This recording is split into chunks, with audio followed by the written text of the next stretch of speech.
ਵਾਹਿਗੁਰੂ ਸਾਹਿਬ JIO. ਸ੍ਰੀ ਮੁਖ ਵਾਕ ਸਭ ਰੋਜ ਗਸਤਮ ਦਰ ਹਵਾ, ਕਰ ਦੇ ਬਦੀ ਖਿਆਲ। ਗਾਹੇ ਨਾਨਕੀ ਕਾਰ ਕਰਦਮ, ਮਮ ਈ ਚਿਨੀ ਅਹਵਾਲ। ਸਭ ਰੋਜ ਗਸਤਮ ਦਰ ਹਵਾ। ਵਾਹਿਗੁਰੂ ਜੀ ਕਾ ਖਾਲਸਾ, ਵਾਹਿਗੁਰੂ ਜੀ ਕੀ ਫਤਿਹ। ਧੰਨ ਧੰਨ ਸਾਹਿਬ ਸ੍ਰੀ ਗੁਰੂ ਗ੍ਰੰਥ ਸਾਹਿਬ ਮਹਾਰਾਜ ਦੀ ਪਾਵਨ ਪਵਿੱਤਰ ਗੋਦ ਵਿੱਚ ਬਿਰਾਜਮਾਨ ਗੁਰੂ ਰੂਪ ਗੁਰੂ ਖਾਲਸਾ ਸਾਧ ਸੰਗਤ ਜੀ, ਧੰਨ ਧੰਨ ਸਤਿਗੁਰੂ ਗੁਰੂ ਨਾਨਕ ਦੇਵ ਸਾਹਿਬ ਮਹਾਰਾਜ ਜੀ ਦਾ ਪਾਵਨ ਪ੍ਰਸੰਗ ਚੱਲ ਰਹੀ ਲੜੀਵਾਰ ਕਥਾ ਗੁਰ ਇਤਿਹਾਸ ਸ਼੍ਰਵਣ ਕਰ ਰਹੇ ਹਾਂ। ਕਿਸ ਪ੍ਰਕਾਰ ਸਤਿਗੁਰੂ ਮਹਾਰਾਜ ਨੇ ਹਰਦਿਆਲ ਪੁਰੋਹਿਤ ਨੂੰ ਤਾਰਿਆ ਹੈ, ਕਿਸ ਤਰ੍ਹਾਂ ਸਤਿਗੁਰੂ ਮਹਾਰਾਜ ਜੀ ਨੇ ਪਾਂਧੇ ਨੂੰ ਉਪਦੇਸ਼ ਦਿੱਤਾ, ਮੌਲਾਣੇ ਨੂੰ ਉਪਦੇਸ਼ ਦੇ ਰਹੇ ਨੇ ਅਤੇ ਬਚਪਨ ਦੇ ਵਿੱਚ ਹੀ ਗੁਰੂ ਨਾਨਕ ਦੇਵ ਜੀ ਛੋਟੇ ਛੋਟੇ ਬੱਚਿਆਂ ਪ੍ਰਤੀ ਉਪਦੇਸ਼ ਕਰ ਰਹੇ ਨੇ। ਬਹੁਤ ਸਾਰੇ ਇਲਾਕੇ ਦੇ ਲੋਕ ਮਹਾਰਾਜ ਦੇ ਕੋਲ ਆ ਕੇ ਬਹੁਤ ਸਿੱਖਿਆ ਲੈਂਦੇ ਨੇ। ਇਸ ਤਰ੍ਹਾਂ ਮਹਾਰਾਜ ਨੇ ਛੋਟੀ ਉਮਰ ਦੇ ਵਿੱਚ ਹੀ ਕਰਤਾਰ ਵਾਹਿਗੁਰੂ ਅਕਾਲ ਪੁਰਖ ਦਾ ਸਿੱਖੀ ਦਾ ਪ੍ਰਚਾਰ, ਮਾਰਿਆ ਸਿੱਕਾ ਜਗਤ ਵਿੱਚ ਨਾਨਕ ਨਿਰਮਲ ਪੰਥ ਚਲਾਇਆ। ਸਿੱਖੀ ਦਾ ਪ੍ਰਚਾਰ ਅਤੇ ਪਰਮਾਤਮਾ ਨਾਲ ਜੋੜਨਾ, ਕਿਉਂਕਿ ਦੁਨੀਆ ਨੇ ਸਾਰੇ ਤਜਰਬੇ ਕਰ ਲਏ, ਹਰ ਕਿਸੇ ਨੇ ਕੋਸ਼ਿਸ਼ ਕੀਤੀ ਮੇਰੇ ਨਾਮ ਨੂੰ ਜਪੋ, ਮੈਂ ਪਰਮੇਸ਼ਰ ਹਾਂ। ਪਹਿਲਾਂ ਇਹ ਕੰਮ ਥੋੜਾ ਬਹੁਤ ਚੱਲਿਆ। ਪਤਾ ਉਦੋਂ ਲੱਗਿਆ ਜਦੋਂ ਭਿਆਨਕ ਕਲਯੁਗ ਦਾ ਸਮਾਂ ਆ ਗਿਆ, ਜਿੱਥੇ ਹਰ ਇੱਕ ਦੇ ਭਗਵਾਨ ਹੋਣ ਦਾ ਸਬੂਤ ਘਟਣ ਲੱਗਿਆ। ਦੁਨੀਆ ਦੇ ਅੰਦਰ ਹਾਹਾਕਾਰ ਮਚ ਗਈ,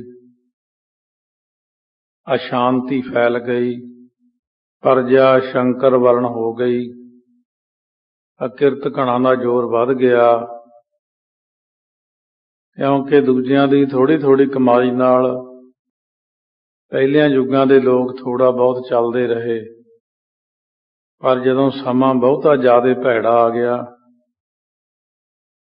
ਮਹਾਰਾਜ ਦਸਵੇਂ ਪਾਤਸ਼ਾਹ ਕਹਿੰਦੇ ਨੇ, ਕੁਬੁੱਧ ਕਰਨ ਤੇ ਲੋਕ ਹਟਾਏ। ਬਈ ਲੋਕ ਬੁੱਧੀ ਦੀ ਗੱਲ ਦੀ ਬਜਾਏ ਕੁਬੁੱਧੀ ਕਰਨ ਲੱਗ ਪਏ। ਹਮੇ ਕਾਜ ਜਗਤ ਮੁ ਆਏ, ਧਰਮ ਹੇਤ ਗੁਰਦੇਵ ਪਠਾਏ। ਧਰਮ ਵਾਸਤੇ ਗੁਰਦੇਵ ਪਿਤਾ ਅਕਾਲ ਪੁਰਖ ਨਿਰੰਕਾਰ ਜੀ ਨੇ ਸਾਨੂੰ ਭੇਜਿਆ। ਸੋ ਇਸ ਕਰਕੇ ਧਰਮ ਚਲਾਵਨ ਸੰਤ ਉਬਾਰਨ, ਦੁਸ਼ਟ ਸਭਨ ਕੋ ਮੂਲ ਉਪਾੜਨ।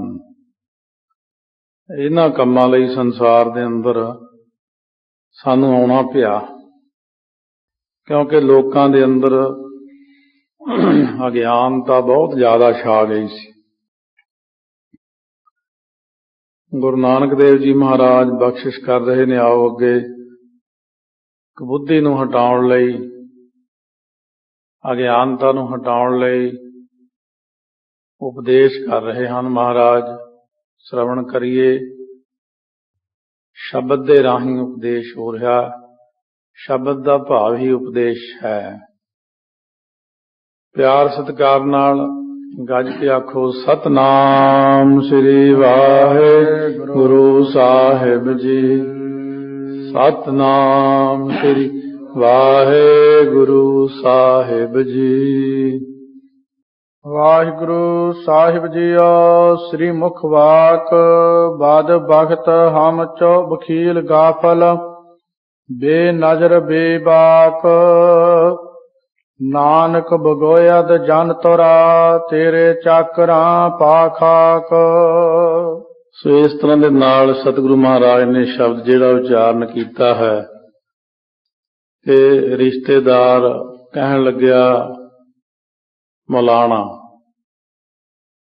ਰਿਸ਼ਤੇਦਾਰ ਹੁੰਦੇ ਨੇ, ਇਹ ਹੁੰਦੇ ਨੇ ਜਾਂ ਹੋਰ। ਮਹਾਰਾਜ ਸੱਚੇ ਪਾਤਸ਼ਾਹ ਕਹਿਣ ਲੱਗੇ ਇਹ ਸਾਰੀਆਂ ਚੀਜ਼ਾਂ ਸਿਮਰਨ ਤੋਂ ਬਿਨਾਂ ਬੇਅਰਥ ਨੇ,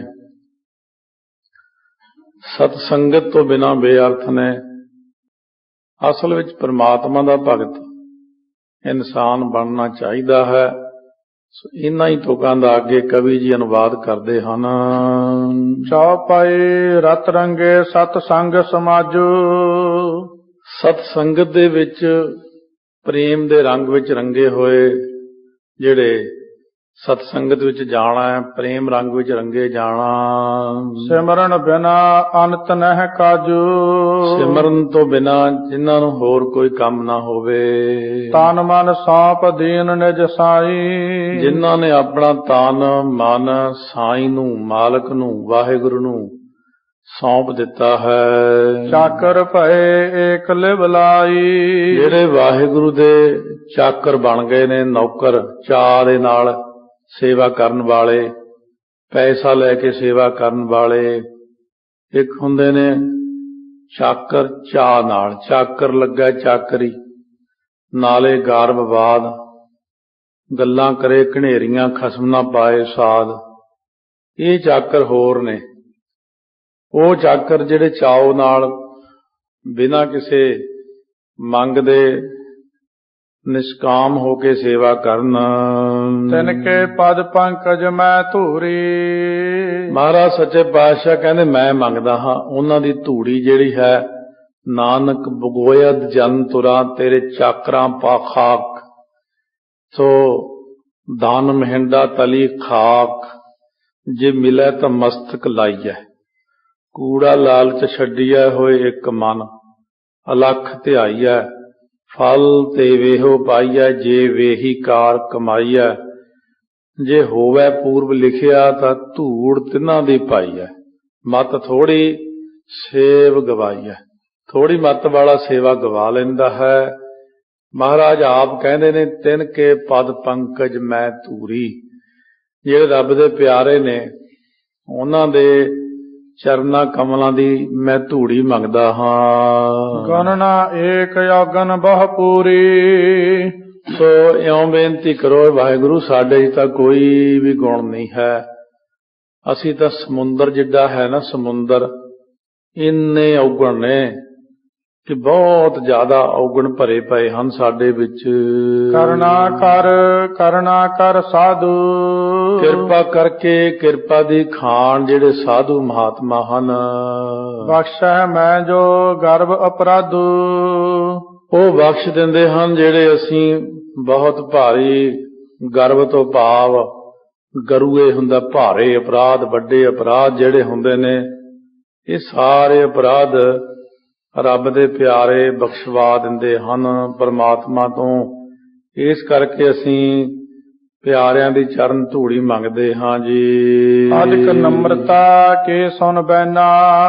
ਜਦੋਂ ਬਹੁਤ ਨਿਮਰਤਾ ਦੇ ਬਚਨ ਸੁਣੇ ਹਨ। ਭਈ ਮੁਲਾਨੇ ਕੇ ਮਨ ਚੈਨਾ। ਮੁਲਾਣੇ ਦੇ ਮਨ ਨੂੰ ਚੈਨ ਟਿਕਾ ਆ ਗਿਆ, ਕਿਉਂਕਿ ਉਪਦੇਸ਼ ਕਰਤਾ ਆਪ ਗੁਰੂ ਨਾਨਕ ਦੇਵ ਜੀ ਹਨ। ਵੈ ਕਰ ਦੀਨ ਜੋਰ ਜੁਗ ਹਾਥਾ।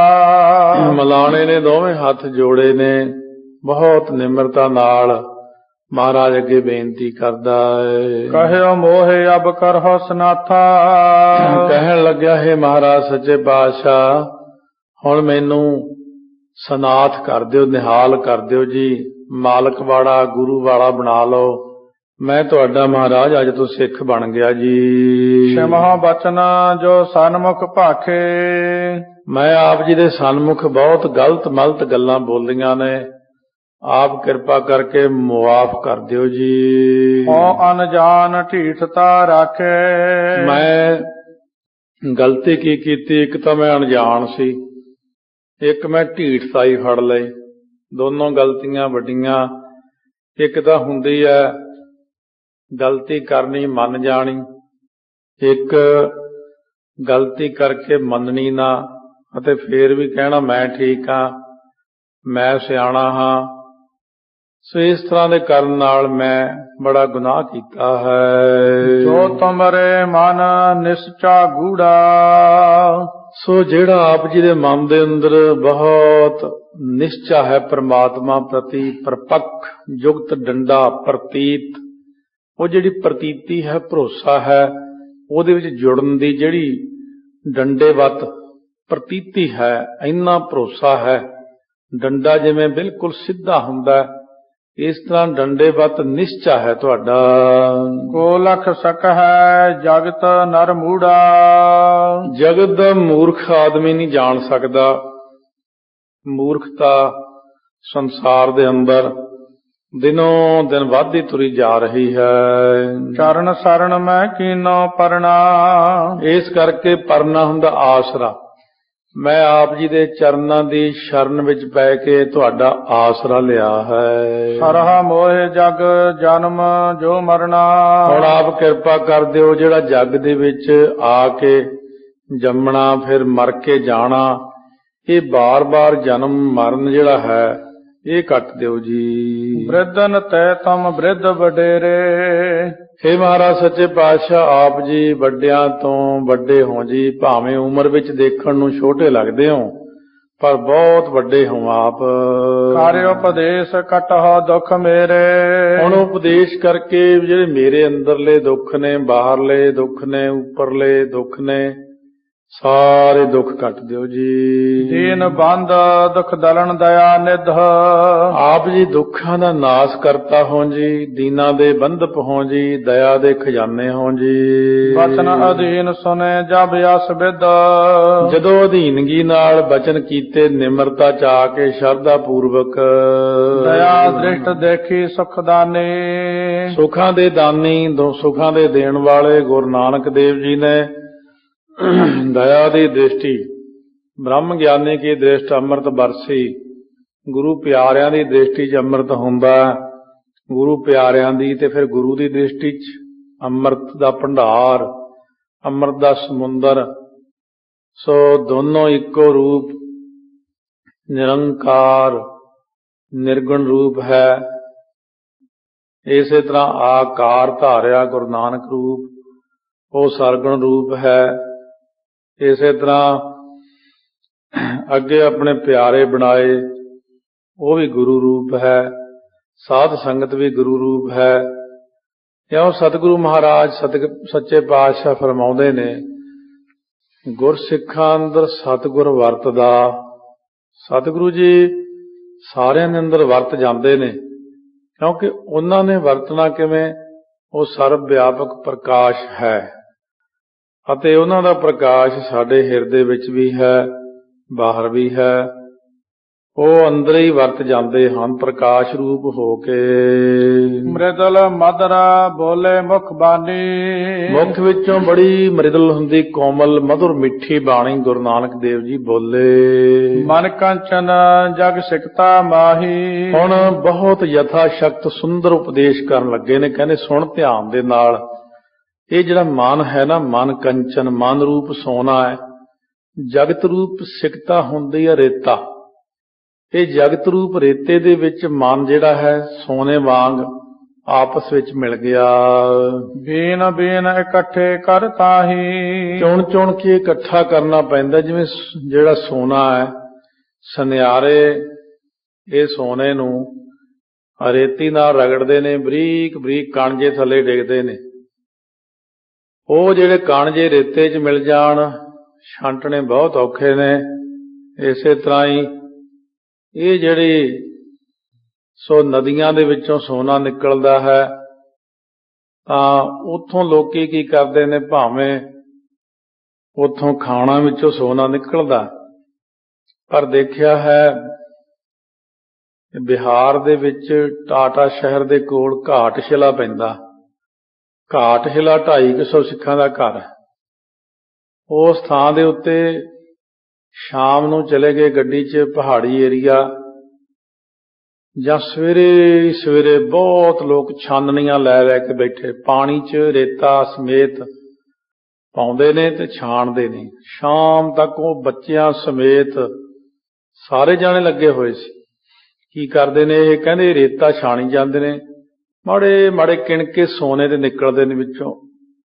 ਇਹ ਸ਼ਾਮ ਤੱਕ ਸਾਰਾ ਟੱਬਰ ਤੋਲਾ ਤੋਲਾ ਸੋਨਾ ਇਕੱਠਾ ਕਰ ਲੈਂਦਾ, ਫਿਰ ਇਹ ਵੇਚ ਕੇ ਆਪਣਾ ਗੁਜ਼ਾਰਾ ਕਰਦੇ ਨੇ। ਉੱਥੋਂ ਸੋਨਾ ਨਿਕਲਦਾ ਕਾਫੀ ਖਾਣਾਂ ਦੇ ਵਿੱਚੋਂ। ਇਸ ਤਰ੍ਹਾਂ ਹੈ, ਮਹਾਰਾਜ ਕਹਿੰਦੇ ਨੇ ਇਹ ਮਨ ਸੋਨੇ ਵੱਤ ਹੈ ਤੇ ਸੰਸਾਰ ਰੂਪੀ ਰੇਤੇ ਦੇ ਵਿੱਚ ਸੋਨੇ ਵਾਂਗੂ ਮਿਲਿਆ ਹੋਇਆ ਹੈ। ਤਪ ਅਗਨੀ ਮਹਿ ਭਗਤ ਕੁਠਾਲੀ। ਤਪਤਾ ਦੀ ਜਿਹੜੀ ਫਿਰ ਅਗਨੀ ਹੈ, ਕਿਉਂਕਿ ਜਿੱਥੋਂ ਇਹ ਚੀਜ਼ਾਂ ਕੱਢੀਆਂ ਜਿਹਦੇ ਉੱਥੋਂ ਇਕੱਠਾ ਪੱਥਰ ਹੀ ਲਿਆਂਦਾ ਜਾਂਦਾ। ਉਹ ਟਰੱਕ ਭਰੇ ਹੋਏ ਆਉਂਦੇ ਸੀ ਉੱਥੇ ਪੱਥਰਾਂ ਦੇ, ਉਹਦੇ ਵਿੱਚ ਸੋਨਾ ਲਿਸ਼ਕਦਾ ਹੁੰਦਾ ਸੀ, ਪਰ ਉਹਨੂੰ ਕੋਈ ਹੱਥ ਨਹੀਂ ਲਾ ਸਕਦਾ। ਉਹ ਫਿਰ ਪਾ ਕੇ ਵੱਡੀ ਵੱਡੀ ਉਖਲੀਆਂ ਜਿਹੀਆਂ 'ਚ ਉਹਨੂੰ ਸਾਰੇ ਪੱਥਰ ਨੂੰ ਕੁੱਟ ਕੇ ਇੱਕ ਭੱਠੀ 'ਚ ਪਾ ਦਿੰਦੇ ਸੀ। ਉਹ ਸਾਰਾ ਪੰਘਲਾ ਦੇਣਾ, ਗੰਦਗੀ ਜੀ ਵੱਖਰੀ ਹੋ ਜਾਂਦੀ ਹੈ, ਸੋਨਾ ਇੱਕ ਪਾਸੇ ਹੋ ਜਾਂਦਾ ਪਿੰਗਲ ਕੇ, ਉਹ ਅੱਗੇ ਕੁਠਾਲੀ 'ਚ ਫੇਰ ਪੰਘਲਾ। ਪੁੱਛਿਆ ਸੀ ਮੈਂ, ਕਹਿੰਦੇ 1 ਕੁਇੰਟਲ ਪੱਥਰ 'ਚੋਂ ਲਗਭਗ 2 ਗ੍ਰਾਮ 3 ਗ੍ਰਾਮ ਸੋਨਾ ਨਿਕਲ ਆਉਂਦਾ। ਫਿਰ ਉਹ ਪੱਥਰ ਜਿਹਾ ਇੱਕ ਛੋਟਾ ਜਿਹਾ ਉਹਨਾਂ ਦਿੱਤਾ ਵੀ ਸੀ, ਕਹਿੰਦੇ ਦੇਖੋ ਆ ਉਹਦੇ ਉੱਤੇ ਉੱਤੇ ਸੋਨਾ ਕਿੱਦਾਂ ਮਾੜਾ ਮਾੜਾ ਲਿਸ਼ਕਦਾ ਸੀ ਉਹਦੇ ਉੱਤੇ। ਕਿਉਂ? ਸੋਨਾ ਕੱਢਿਆ ਜਾਂਦਾ। ਇਸੇ ਤਰ੍ਹਾਂ ਹੀ ਮਹਾਰਾਜ ਕਹਿੰਦੇ ਨੇ ਇਹ ਜਿਹੜਾ ਹੈ ਨਾ, ਫਿਰ ਪੱਥਰ ਜਿਵੇਂ ਕੁੱਟ ਕੁੱਟ ਕੇ ਲੋਹਾ ਵੀ ਇਸ ਤਰ੍ਹਾਂ ਹੀ ਕੱਢਦੇ ਨੇ। ਭਲਾਈ ਸਟੀਲ ਪਲਾਂਟ ਦੇ ਵਿੱਚ ਬਹੁਤ ਪਿੱਛੋਂ ਪੱਥਰ ਆਉਂਦਾ ਵੱਡਾ ਵੱਡਾ, ਫਿਰ ਛੋਟਾ, ਫਿਰ ਬਰੀਕ, ਫਿਰ ਹੋਰ ਬਰੀਕ, ਫਿਰ ਲੋਹੇ ਦੀਆਂ ਭੱਠੀਆਂ ਉਹਨਾਂ ਵਿੱਚ ਪਾ ਕੇ ਪੰਘਲਾ ਕੇ ਫਿਰ ਸ਼ੁੱਧ ਕਰਦੇ ਕਰਦੇ ਕਰਦੇ ਫਿਰ ਐਨ ਲੋਹਾ ਨਿਕਲ ਆਉਂਦਾ। ਉਹਦੇ ਵਿੱਚੋਂ ਫਿਰ ਅੱਗੇ ਸਟੀਲ ਤਿਆਰ ਹੁੰਦਾ। ਇਹਦਾ ਫਰਕ ਹੁੰਦਾ ਸਰਬ ਲੋਹ ਦਾ ਤੇ ਸਟੀਲ ਦਾ। ਲੋਹੇ ਨੂੰ ਇੰਨਾ ਜ਼ਿਆਦਾ ਅਗਨੀ ਦਿੰਦੇ ਨੇ, ਫਿਰ ਇਹ 2 ਚੀਜ਼ਾਂ ਮਿਲ ਕੇ ਕਹਿੰਦੇ ਸਟੀਲ ਬਣਦਾ ਅੱਗੇ। ਇਸ ਤਰ੍ਹਾਂ ਦੇ ਨਾਲ ਫਿਰ ਇਹ ਜਿਹੜਾ ਇਸੇ ਤਰ੍ਹਾਂ ਸਤਿਗੁਰੂ ਕਹਿੰਦੇ ਸੋਨਾ ਹੈ। ਸੋਨਾ ਫਿਰ ਇਹ ਭਗਤੀ ਦੀ ਕੁਠਾਲੀ ਵਿੱਚ ਪਾ ਕੇ ਮਨ ਨੂੰ, ਜਿਹੜਾ ਸੋਨਾ ਹੈ, ਜਗਤ ਜਿਹੜਾ ਮਿੱਟੀ ਹੈ, ਇਹ ਮਿਕਸ ਹੋਏ ਵੇ ਨੇ ਆਪਸ ਵਿੱਚ। ਇਸ ਨੂੰ ਅਲੱਗ ਕਰਨਾ, ਅਲੱਗ ਕਰਨ ਲਈ ਸਤਿਗੁਰੂ ਕਹਿੰਦੇ ਫਿਰ ਜਿਹੜਾ ਹੈ ਤਪ ਦੀ ਅਗਨੀ ਵਿੱਚ ਭਗਤੀ ਦੀ ਕੁਠਾਲੀ ਵਿੱਚ ਪਾ ਕੇ ਵਿਸ਼ੇ ਮੈਲ ਹੱਥ ਲਿਹੋ ਤਿਹ ਗਾਲੀ। ਇਸ ਤਰ੍ਹਾਂ ਸਤਿਗੁਰੂ ਕਹਿੰਦੇ ਨਾਸ ਕਰ ਦਿਓ ਵਿਸ਼ੇ ਮੈਲ ਹੱਥ, ਵਿਸ਼ਿਆਂ ਵਿਕਾਰਾਂ ਦੀ ਮੈਲ ਨੂੰ ਹੱਥ ਕੇ ਨਾਸ ਕਰਕੇ ਲਿਹੋ ਤਿਹ ਗਾਲੀ, ਉਹਨੂੰ ਗਾਲ ਲੈਣਾ। ਜਾਤੋ ਪਹਾਰਾ ਧੀਰਜ ਸੁਨਿਆਰ ਅਹਰਣ ਮਤ ਵੇਦ ਹਥਿਆਰ ਭਾਉ ਖੱਲਾ ਅਗਨ ਤਪ ਤਾਓ ਭਾਂਡਾ ਭਾਓ ਅੰਮ੍ਰਿਤ ਉਤਿਤ ਢਾਲ ਘੜੀਆ ਸ਼ਬਦ ਸੱਚੀ ਟਕਸਾਲ ਜਿਨ ਕੋ ਨਦਰ ਕਰਮ ਤਿਨ ਕਾਰ ਨਾਨਕ ਨਦਰੀ ਨਦਰ ਨਿਹਾਲ। ਇਸ ਤਰ੍ਹਾਂ ਉਹ ਗਾਲ ਲੈਣਾ ਹੈ। ਅਲੰਕਾਰ ਘਰ ਸਰਲ ਅਧੀਰਾ। ਇਹਦੇ ਵਿੱਚੋਂ ਫਿਰ ਗਹਿਣੇ ਘੜ ਕੇ ਸਿੱਧੇ ਬਣਾ ਲੈਣੇ, ਭਾਵ ਸ਼ੁਭ ਗੁਣਾਂ ਦੇ ਗਹਿਣੇ। ਮਹਾਰਾਜ ਸੱਚੇ ਪਾਤਸ਼ਾਹ ਗੁਰੂ ਨਾਨਕ ਦੇਵ ਜੀ ਦੇ ਸ਼ਬਦ ਨੇ ਕਿ ਕਰ ਕਰ ਕਰਤਾ ਕੰਗਨ ਪਹਿਰੈ। ਕਹਿੰਦੇ ਕੰਗਣ ਕਾਹਦਾ ਪਾਉਣਾ? ਕਰਤਾ ਪੁਰਖ ਦਾ ਜਿਹੜਾ ਨਾਮ ਜਪਣਾ ਹੈ। ਸਾਰੇ ਸਤਿਗੁਰੂ ਕਹਿੰਦੇ ਨੇ ਗਹਿਣੇ ਕੀ ਚੀਜ਼ ਨੇ? ਨਾਮ ਹੀ ਹੈ। ਇਹ ਮੈਂ ਜਟ ਹੋ ਨਾਮ ਹਰ ਹੀਰਾ। ਹੁਣ ਸੋਨੇ ਦੀ ਜਦੋਂ ਘਾੜਤ ਘੜੀ ਹੈ, ਮਨ ਨੂੰ ਉਹ ਗਰਮ ਕਰਕੇ ਭਗਤੀ ਦੀ ਕੁਠਾਲੀ 'ਚ ਢਾਲ ਕੇ ਜਗਤ ਦੇ ਵਿੱਚੋਂ ਜਦੋਂ ਮਨ ਕਦੇ ਪੁੱਤਰਾਂ 'ਚ, ਧੀਆਂ 'ਚ, ਪਰਿਵਾਰ ਵਿੱਚ, ਘਰ ਵਿੱਚ, ਕੰਮਾਂ ਕਾਰਾਂ ਵਿੱਚ, ਰਿਸ਼ਤੇਦਾਰਾਂ ਵਿੱਚ, ਦੋਸਤਾਂ ਮਿੱਤਰਾਂ ਵਿੱਚ, ਖਾਣ ਪੀਣ ਵਿੱਚ, ਕੱਪੜਿਆਂ ਵਿੱਚ, ਜੇ ਗਿਣਤੀ ਕਰੀਏ 1000 ਚੀਜ਼ 'ਚ ਮਨ ਸਾਡਾ ਫਸਿਆ ਹੋਇਆ, ਕਿਣਕਾ ਕਿਣਕਾ ਹੋਇਆ ਪਿਆ। ਹੁਣ ਸਤਿਗੁਰੂ ਕਹਿੰਦੇ ਉਹ ਭਗਤੀ ਦੀ ਕੁਠਾਲੀ 'ਚ ਪਾ ਕੇ ਤਪ ਦੀ ਅਗਨੀ ਵਿੱਚ ਉਹਨੂੰ ਗਰਮ ਕਰਕੇ ਵਿਸ਼ਿਆਂ ਦੀ ਮੈਲ ਨੂੰ ਗਾਲ ਕੇ ਕੱਢ ਕੇ ਇੱਕ ਪਾਸੇ ਮਨ ਨੂੰ ਖਿੱਚਣਾ ਸਾਰੇ ਪਾਸਿਆਂ ਤੇ। ਇਹਦੇ ਬਰੀਕ ਬਰੀਕ ਜਿਹੜੇ ਕਣ ਨੇ ਉਹ ਹੌਲੀ ਹੌਲੀ ਸਾਰਿਆਂ ਵਿੱਚੋਂ ਖਿੱਚ ਲੈਣੇ ਆਪਾਂ ਨੇ, ਅਤੇ ਮਨ ਨੂੰ ਇੱਕ ਥਾਂ ਇਕਾਗਰ ਕਰ ਦੇਣਾ, ਇਕੱਠਾ ਕਰ ਦੇਣਾ। ਨਾ ਮਨ ਇੱਧਰ ਨਾ ਜਾਵੇ ਉੱਧਰ, ਨਾ ਉੱਧਰ ਨਾ ਉੱਧਰ, ਚਾਰੇ ਪਾਸੇ ਤੋਂ ਰੋਕ ਲੈਣਾ, 10 ਦਿਸ਼ਾ ਤੋਂ, ਉੱਪਰੋਂ ਥੱਲਿਓਂ, ਬਿਲਕੁਲ ਮਨ ਨੂੰ ਇੱਕ ਥਾਂ ਤੇ ਇਕੱਠਾ ਕਰਨਾ ਲਿਆ ਕੇ। ਫੇਰ ਇੱਕ ਥਾਂ ਦੇ ਉੱਤੇ ਜਦੋਂ ਮਨ ਐਨ ਇਕੱਠਾ ਹੋ ਗਿਆ, ਸੋਨੇ ਵਾਂਗੂ ਲਿਸ਼ਕ ਗਿਆ, ਇਹਦੇ ਵਿੱਚ ਜੜ ਦੇਣਾ। ਗੁਰ ਕਾ ਸ਼ਬਦ ਰਤਨ ਹੈ ਹੀਰੇ ਜਿਤ ਜੜਾਓ, ਸ਼ਬਦ ਰਤਨ ਜਿਤ ਮਨ ਲਾਗਾ, ਇਹੋ ਹੋਆ ਸਮਾਓ, ਸ਼ਬਦ ਸੇਤੀ ਮਨ ਮਿਲਿਆ, ਸੱਚਾ ਲਾਇਆ ਭਾਓ। ਇਸ ਕਰਕੇ ਮਹਾਰਾਜ ਕਹਿੰਦੇ ਉਹਦੇ ਵਿੱਚ ਫਿਰ ਨਾਮ ਰੂਪ ਹੀਰਾ ਜੜ ਦੇਣਾ। ਐਸੋ ਹੀਰਾ ਨਿਰਮਲ ਨਾਮ। ਜਦੋਂ ਮਨ ਐਨ ਕੱਢ ਲਿਆ ਸਾਰੇ ਜਗਤ ਵਿੱਚੋਂ, ਮਨ ਖਿੰਡਿਆ ਹੈ ਬਹੁਤ ਜ਼ਿਆਦਾ। ਭਗਤੀ ਤੋਂ ਬਿਨਾਂ ਮਨ ਇਕਾਂਤ ਵਿੱਚ ਬੈਠ ਕੇ ਭਗਤੀ ਕਰਨ ਤੋਂ ਬਿਨਾਂ, ਤਪ ਤੋਂ ਬਿਨਾਂ, ਸੇਵਾ ਰੂਪ ਤਪ ਹੈ। ਗੁਰ ਸੇਵਾ ਤਪਾਂ ਸਿਰ ਤਪ ਸਾਰ। ਮਨ ਫੇਰ ਕੱਢ ਕੇ ਸਾਰਾ ਕਿਣਕਾ ਕਿਣਕਾ ਕਰਦਿਆਂ ਕਾਫੀ ਦੇਰ ਲੱਗ ਜਾਂਦੀ। ਇੱਕ ਥਾਂ ਹੋਇਆ, ਉਹਦੇ ਵਿੱਚ ਜੜ ਦੇਣਾ। ਸਤਨਾਮ ਸ੍ਰੀ ਵਾਹਿਗੁਰੂ ਸਾਹਿਬ ਜੀ, ਸਤਨਾਮ ਸ੍ਰੀ ਵਾਹਿਗੁਰੂ ਸਾਹਿਬ ਜੀ। ਔਰ ਪਹਿਰਾਵਹੁ ਪਰਮ ਪਵਿੱਤਰਾ। ਇਹਨੂੰ ਫਿਰ ਆਪਣੇ ਹਿਰਦੇ 'ਚ ਜੜ ਲਓ। ਪਰਮ ਪਵਿੱਤਰ ਇਕੱਠਾ ਕਰਕੇ ਸੋਨੇ ਦਾ ਉਹ ਮਨ ਦੀ ਇਕਾਗਰਤਾ ਰੂਪ ਗਹਿਣਾ, ਉਹਦੇ 'ਚ ਜੜਿਆ ਨਾਮ ਦਾ ਹੀਰਾ, ਉਹ ਆਪਣੇ ਹਿਰਦੇ ਵਿੱਚ ਜੜ ਲਿਆ। ਲੋਕੀ ਸੋਨਾ ਪਾ ਕੇ ਲੌਕਟ ਪਾਇਆ ਹੈ ਮੈਂ। ਸਤਿਗੁਰੂ ਕਹਿੰਦੇ ਇਹ ਜੇ ਪਰਲੋਕ ਨੂੰ ਨਾਲ ਜਾਂਦਾ ਹੁੰਦਾ, ਮੈਂ ਤੁਹਾਨੂੰ ਕਹਿ ਦਿੰਦਾ ਪਾ ਲਓ, ਆਪਾਂ ਨਾਲ ਲੈ ਕੇ ਚੱਲਾਂਗੇ। ਇਹ ਸਤਿਗੁਰੂ ਕਹਿੰਦੇ ਮਨੋਰੰਜਨ ਹੈ, ਮਨ ਨੂੰ ਰੰਜਨ ਭਾਵ ਖੁਸ਼ ਕਰਨ ਵਾਲੀ ਮਾਇਆ। ਜਿਉਂਦੇ ਜੀ ਖੁਸ਼ੀ ਹੁੰਦੀ ਬੜੀ, ਮੇਰੇ ਆਹ ਪਾਇਆ ਹੋਇਆ, ਸਾਡੇ ਕੋਲ ਇੰਨਾ, ਸਾਡੇ ਕੋਲ ਆਹ ਚੀਜ਼ ਹੈ, ਇਹ ਬਸ ਇੱਕ ਖੁਸ਼ੀ ਹੈ। ਜਦੋਂ ਸਰੀਰ ਛੱਡਿਆ, ਇਹ ਇੱਥੇ ਹੀ ਰਹਿ ਗਿਆ, ਪਰਲੋਕ ਨੂੰ ਗਿਆ ਹੀ ਨਾ, ਧੋਖਾ ਹੋ ਗਿਆ। ਬਈ ਮੇਰੇ ਨਾਲ ਤਾਂ ਮਰਨ ਲੱਗਿਆ ਪਛਤਾਵਾ ਹੋ ਗਿਆ, ਧੋਖਾ ਹੋ ਗਿਆ ਮੇਰੇ ਨਾਲ ਤਾਂ। ਸਤਿਗੁਰੂ ਕਹਿੰਦੇ ਨਾ ਹੋਏ ਮਰਹਿ ਨਾ ਠਾਗੇ ਜਾਹੇ, ਜਿਨ ਕੈ ਰਾਮ ਵਸੈ ਮਨ ਮਾਹੇ। ਰੱਬ ਦੇ ਪਿਆਰੇ ਨਾ ਮਰਦੇ ਨੇ ਨਾ ਠੱਗੇ ਜਾਂਦੇ ਨੇ, ਕਿਉਂਕਿ ਉਹਨਾਂ ਨੇ ਜਿਉਂਦੇ ਜੀ ਗੁਰਮਤਿ ਲੈ ਕੇ, ਗੁਰੂ ਦਾ ਉਪਦੇਸ਼ ਲੈ ਕੇ ਆਪਣੇ ਜੀਵਨ ਨੂੰ ਚੰਗੀ ਤਰ੍ਹਾਂ ਢਾਲ ਲਿਆ ਹੈ। ਸੋਭਾ ਲੋਕਨ ਉਬੈ ਬਚਿਤਰਾ। ਉਬੈ ਤੋਂ ਭਾਵ ਦੋਨਾਂ ਲੋਕਾਂ ਦੇ ਵਿੱਚ ਬਚਿੱਤਰ ਸ਼ੋਭਾ ਹੁੰਦੀ ਉਸ ਇਨਸਾਨ ਦੀ ਜਿਹਨੇ ਹਿਰਦੇ 'ਚ ਨਾਮ ਨੂੰ ਵਸਾਇਆ ਹੈ। ਖਿੰਡੇ ਹੋਏ ਮਨਾਂ ਵਾਲੇ ਨੂੰ ਕਦੇ ਕੋਈ ਮੰਨਦਾ ਨਹੀਂ। ਇਕਾਗਰ ਮਨਾਂ ਵਾਲਿਆਂ ਨੂੰ ਸਾਰੀ ਦੁਨੀਆ ਝੁਕਦੀ, ਇੱਥੇ ਵੀ ਪਰਲੋਕ ਦੇ ਵਿੱਚ ਵੀ। ਸਤਿਨਾਮ ਇੱਕ ਚਿਤ ਲਿਵ ਲਾਈ। ਮਹਾਰਾਜ ਕਹਿੰਦੇ ਸਤਿਨਾਮ ਵਾਹਿਗੁਰੂ ਇੱਕ ਚਿੱਤ ਜਪਣਾ, ਪਰ ਲਿਵ ਲਾ ਕੇ। ਇਹ ਮਨ ਹਰ ਜੀ ਧਿਆਈ ਤੂੰ ਇੱਕ ਮਨ, ਇੱਕ ਚਿੱਤ ਭਾਏ।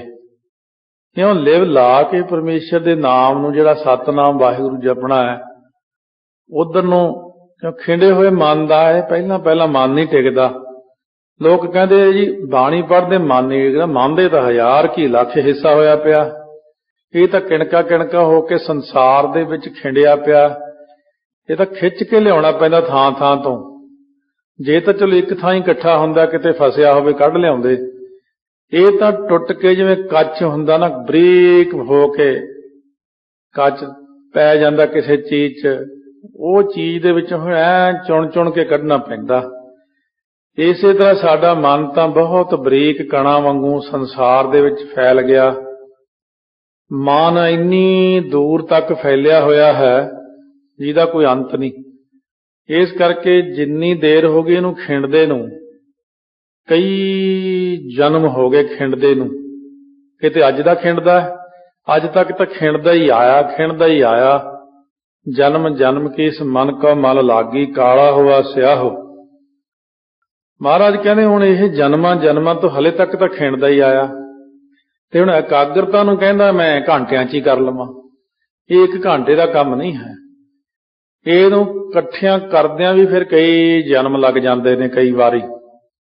ਇਹ ਤਾਂ ਗੁਰੂ ਨਾਨਕ ਸਾਹਿਬ ਨੇ ਆ ਕੇ ਕਿਰਪਾ ਕੀਤੀ ਹੈ ਕਿ ਨਾਮ ਇੰਨਾ ਵੱਡਾ ਚੁੰਬਕੀ ਸ਼ਕਤੀ ਦਿੱਤੀ ਆ ਕਿ ਖਿੰਡੇ ਹੋਏ ਮਨ ਨੂੰ ਕਲਯੁਗ ਦੇ ਵਿੱਚ ਥੋੜੇ ਕੁ ਮਹੀਨਿਆਂ 'ਚ ਹੀ ਸਭ ਚੁਣ ਕੇ ਲੈ ਆਉਂਦਾ। ਨਾਮ ਇਹ ਕੰਮ ਕਰਦਾ। ਫਿਰ ਨਾਮ ਸਾਡੇ ਖਿੰਡੇ ਹੋਏ ਮਨ ਨੂੰ ਇੱਕ ਥਾਂ ਕਰ ਦਿੰਦਾ।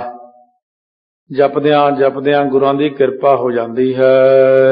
ਜਪਹੁ ਦੇਹ ਅਭਿਮਾਨ ਗਵਾਈ। ਨਾਮ ਨੂੰ ਜਪੋ ਤੇ ਦੇਹੀ ਦਾ ਜਿਹੜਾ ਹੰਕਾਰ ਹੈ, ਮਨ ਦੇ ਅੰਦਰ ਸਰੀਰ ਦਾ ਹੰਕਾਰ ਜ਼ਿਆਦਾ ਹੁੰਦਾ, ਗੋਤ ਦਾ ਹੰਕਾਰ ਹੁੰਦਾ, ਪੈਸੇ ਦਾ ਹੰਕਾਰ ਹੁੰਦਾ, ਜਾਤੀ ਅਭਿਮਾਨ ਹੈ, ਡੌਲਿਆਂ ਦਾ ਬਲ ਦਿਖਾਈ ਜਾਂਦਾ, ਮੈਂ ਕਰ ਦਿਆਂਗਾ, ਮੈਂ ਪੁੱਠੇ ਕਰ ਦਿਆਂਗਾ। ਮਹਾਰਾਜ ਸੱਚੇ ਪਾਤਸ਼ਾਹ ਕਹਿੰਦੇ ਨੇ ਇਹ ਇਨਸਾਨ ਦੀ ਬੜੀ ਵੱਡੀ ਭੁੱਲ ਹੈ। ਸਰੀਰ ਜਿਹੜਾ ਹੈ ਇਹਦਾ ਹੀ ਹੰਕਾਰ ਹੋ ਜਾਂਦਾ ਇਨਸਾਨ ਨੂੰ। ਇਹ ਸਰੀਰ ਮਹਾਰਾਜ ਕਹਿੰਦੇ ਥੋੜੇ ਚਿਰ ਦੀਆਂ ਖੇਡਾਂ ਹੁੰਦੀਆਂ ਨੇ, 20 ਸਾਲ ਤਾਂ ਰਹਿਣਾ ਐਨ ਪੂਰਾ ਲੋਹੇ ਵਰਗਾ, ਫਿਰ ਹੌਲੀ ਹੌਲੀ ਪਤਾ ਹੀ ਫਿਰ ਜਿੱਥੇ ਕਿ ਜਾ ਖੜਦਾ। ਇਸ ਕਰਕੇ ਸਤਿਗੁਰੂ ਕਹਿੰਦੇ ਸਰੀਰ ਦਾ ਜਵਾਨੀ 'ਚ ਬਹੁਤ ਮਾਣ ਹੋ ਜਾਂਦਾ, ਕਈਆਂ ਨੂੰ ਹੰਕਾਰ ਹੋ ਜਾਂਦਾ। ਜਾਤੀ ਦਾ, ਬੁੱਧੀ ਦਾ ਹੰਕਾਰ ਵੱਖਰਾ, ਪੈਸੇ ਦਾ ਹੰਕਾਰ ਵੱਖਰਾ, ਤਪੱਸਿਆ ਦਾ ਵੀ ਹੰਕਾਰ ਹੋ ਜਾਂਦਾ। ਔਰ ਤੀਰਥ ਵਰਤ ਅਰਦਾਨ ਕਰ ਮਨ ਮੈਂ ਧਰੈ ਗੁਮਾਨ, ਇਹ ਵੀ ਹੰਕਾਰ ਹੈ ਤੀਰਥ ਵਰਤ ਅਰਦਾਨ ਦਾ। ਨਾਨਕ ਨਿਹਫਲ ਜਾਤ ਤੇ ਜਿਉ ਕੁੰਚਰ ਇਸ਼ਨਾਨ। ਸਤਿਗੁਰੂ ਕਹਿੰਦੇ ਇਹ ਸਾਰਾ ਕੁਝ ਸੰਸਾਰ ਦੇ ਅੰਦਰ ਰਹਿੰਦੇ ਬੰਦੇ ਨੂੰ ਦੇਹੀ ਦਾ ਅਭਿਮਾਨ ਫਿਰ ਤਿਆਗਣਾ ਹੁੰਦਾ ਨਾਮ ਨਾਲ। ਨਾਮ ਨੂੰ ਅੰਦਰ ਲੈ ਕੇ ਜਾਣਾ ਅਤੇ ਜਾਣਨਾ ਮੈਂ ਸਰੀਰ ਕੁਝ ਵੀ ਚੀਜ਼ ਨਹੀਂ ਹੈ। ਸਤ ਸੰਗਤ ਕੀ ਸੇਵ ਅਭੰਗਾ। ਸਤ ਸੰਗਤ ਦੀ ਜਿਹੜੀ ਸੇਵਾ ਇੱਕ ਰਸ ਲਗਾਤਾਰ ਕਰਦਾ ਰਹੇ ਨਿਯਮ ਨਾਲ, ਰੋਜ਼ ਸੇਵਾ ਕਰਨੀ ਹੈ। ਸੰਗਤ ਦੀ ਸੇਵਾ ਜਿਹੜੀ ਹੈ ਉਹ ਇਹ ਨਹੀਂ ਹੁੰਦਾ ਕਿ ਥੋੜੀ ਜਿਹੀ ਇੱਕ ਦਿਨ ਕਰ ਲਈ ਤੇ ਫਿਰ ਮੁੜ ਕੇ। ਸਤਿਗੁਰੂ ਨੇ ਕੀ ਕਿਹਾ? ਲਗਾਤਾਰ ਸੇਵਾ ਕਰਨੀ ਹੈ। ਸੋ ਸੇਵਾ ਕਰਨ ਦੇ ਨਾਲ ਬੰਦੇ ਅੰਦਰ ਨਿਮਰਤਾ ਆਉਂਦੀ ਹੈ। ਔਰ ਜਿਉਂ ਜਿੱਥੇ ਜ਼ਿਆਦਾ ਗੰਦਾ ਥਾਂ ਉੱਥੇ ਸਫਾਈ ਕਰਨੀ, ਉਹਦੇ ਨਾਲ ਮਨ ਦੀ ਹੋਰ ਸ਼ੁੱਧਤਾ ਹੁੰਦੀ ਹੈ। ਇਹ ਵੀ ਇੱਕ ਤਰੀਕਾ ਹੈ।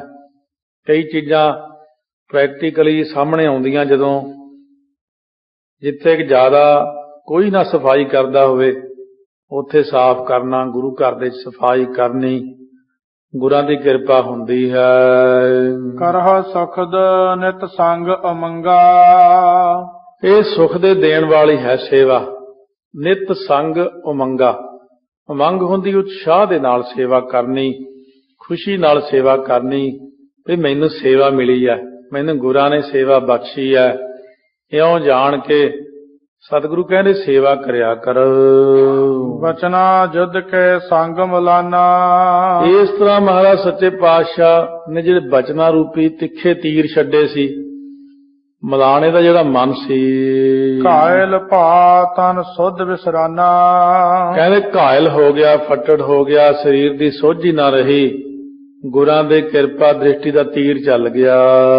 ਅਤ ਤੀਖਨ ਸੋ ਭਿਦ ਗਇਓ ਮਰਮੂ। ਅਤਿਅੰਤ ਹੀ ਤਿੱਖਾ ਤੀਰ ਸੀ ਗੁਰਬਚਨਾਂ ਦਾ, ਵਿੰਨਿਆ ਗਿਆ ਮਰਮ ਸਥਾਨ।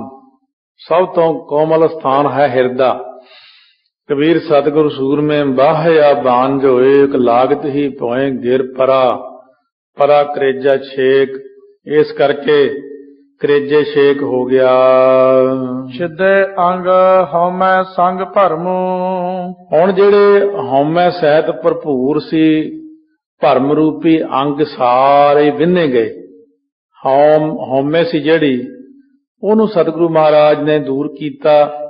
ਇਸ ਕਰਕੇ ਸਤਿਗੁਰੂ ਮਹਾਰਾਜ ਗੁਰਸਿੱਖ ਨੂੰ ਜਦੋਂ ਉਪਦੇਸ਼ ਕਰਦੇ ਨੇ ਤਾਂ ਉਸ ਵਕਤ ਆਚਰ ਚਰੈ ਤਾਂ ਸਿੱਧ ਹੋਈ, ਸਿੱਧੀ ਤੇ ਬੁੱਧ ਪਾਈ, ਪ੍ਰੇਮ ਕੇ ਸਰ ਲਾਗੇ ਤਨ ਭੀਤਰ ਤਾਂ ਭ੍ਰਮ ਕਾਟਿਆ ਜਾਈ। ਇਸ ਤਰ੍ਹਾਂ ਇੱਥੇ ਉਹ ਪ੍ਰਸੰਗ ਹੈ ਕਿ ਆਚਰ, ਉਦਾਂ ਤੇ ਆਚਰ ਰਾਰੇ ਨੂੰ ਔਂਕੜ ਹੋਣ ਕਰਕੇ ਨਾਮ ਦਾ ਵਾਚਕ ਵੀ ਬਣਦਾ, ਪਰ ਗੁਰਾਂ ਨੇ ਉੱਥੇ ਜਿਹੜਾ ਸੰਦੇਸ਼ ਦਿੱਤਾ ਉਹ ਪਹਿਲਾਂ ਕਹਿੰਦੇ ਕਾਮ, ਕ੍ਰੋਧ, ਲੋਭ, ਮੋਹ, ਹੰਕਾਰ ਨਾ ਜਿਹੜੇ ਚਰੇ ਜਾਣ ਵਾਲੇ ਇਹਨਾਂ ਨੂੰ ਖਤਮ ਕਰੋ ਜਿੰਨਾ ਕੁ ਕਰ ਸਕਦੇ ਹੋ। ਜਿਵੇਂ ਆਪਾਂ ਧਰਤੀ ਦੇ ਉੱਤੇ ਉੱਗੇ ਹੋਏ ਬਹੁਤ ਵੱਡੇ ਦਰਖਤ ਨੂੰ ਕੱਟਦੇ ਜਾਈਏ, ਵੱਢਦੇ ਜਾਈਏ, ਕੱਟ ਕੇ ਧਰਤੀ ਦੇ ਲੈਵਲ ਤੇ ਉਹਦਾ ਤਣਾ ਕੱਟ ਦਈਏ, ਉੱਥੇ ਲੱਗਦਾ ਹੀ ਨਹੀਂ ਵੀ ਦਰਖਤ ਹੋਊਗਾ।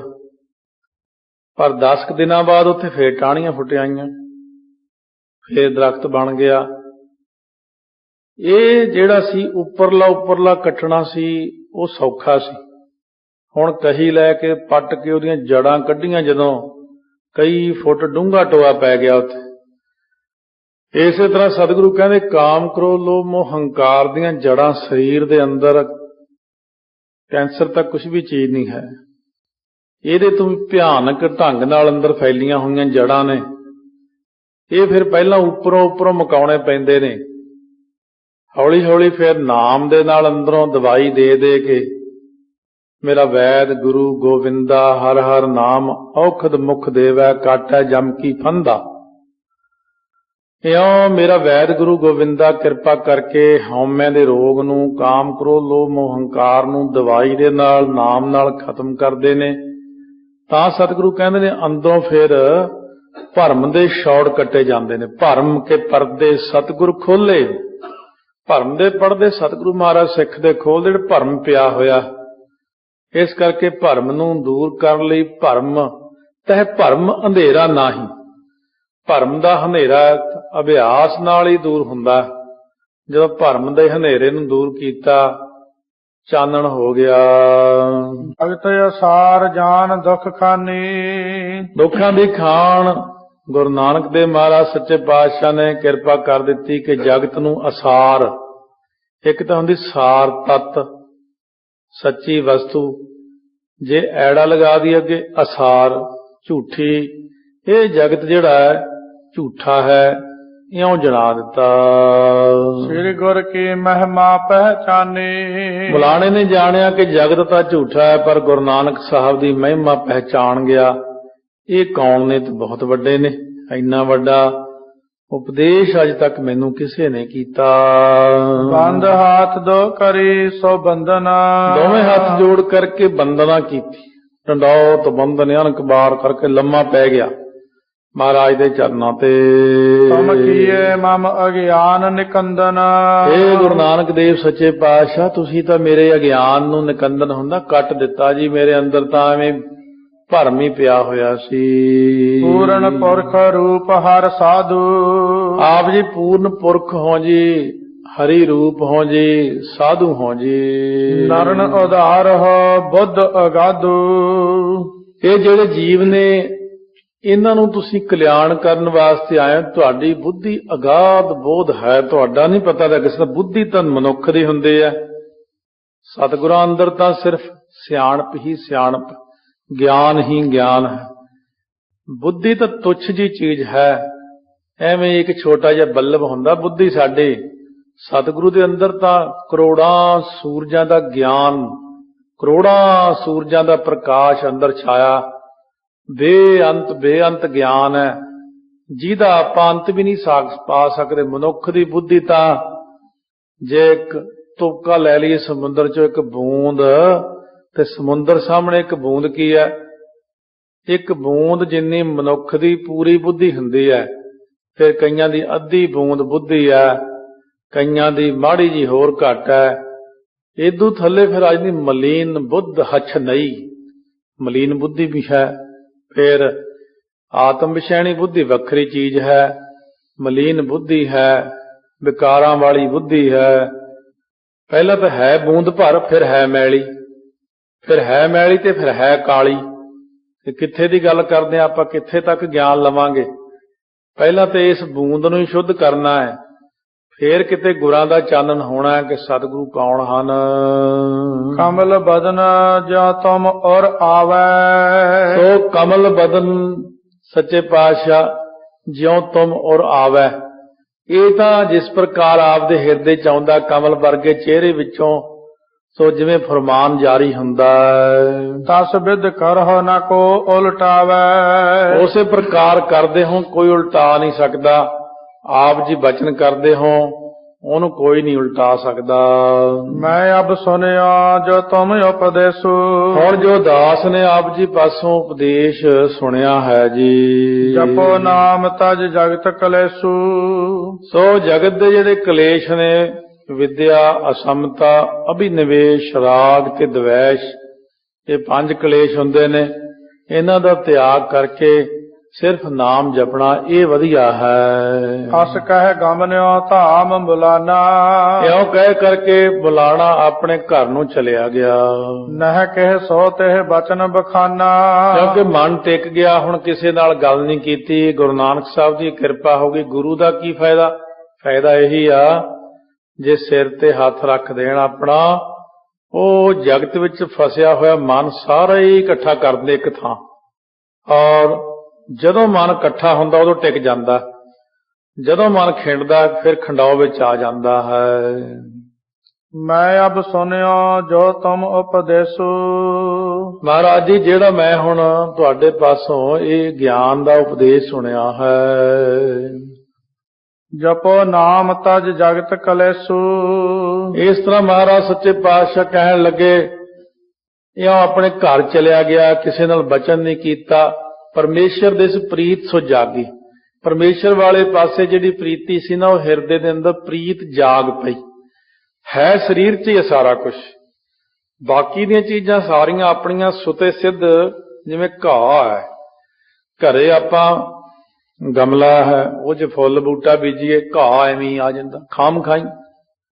ਤੇ ਜੇ ਘਰੇ ਛੋਟੀ ਜਿਹੀ ਬਗੀਚੀ ਲਾ ਕੇ ਉਹਦੇ 'ਚ ਕੋਈ ਪੁਦੀਨਾ ਬੀਜਿਆ, ਕੋਈ ਮੇਥੀ ਬੀਜੀ, ਇਹ ਘਾਹ ਨੂੰ ਪੁੱਛੇ ਤੇ ਤੂੰ ਕਿੱਥੋਂ ਆ ਗਿਆ ਸੀ, ਤਾਂ ਤੈਨੂੰ ਬੀਜਿਆ ਹੀ ਨਹੀਂ ਸੀ, ਇਹ ਆਪੇ ਹੀ ਆ ਖੜਦਾ।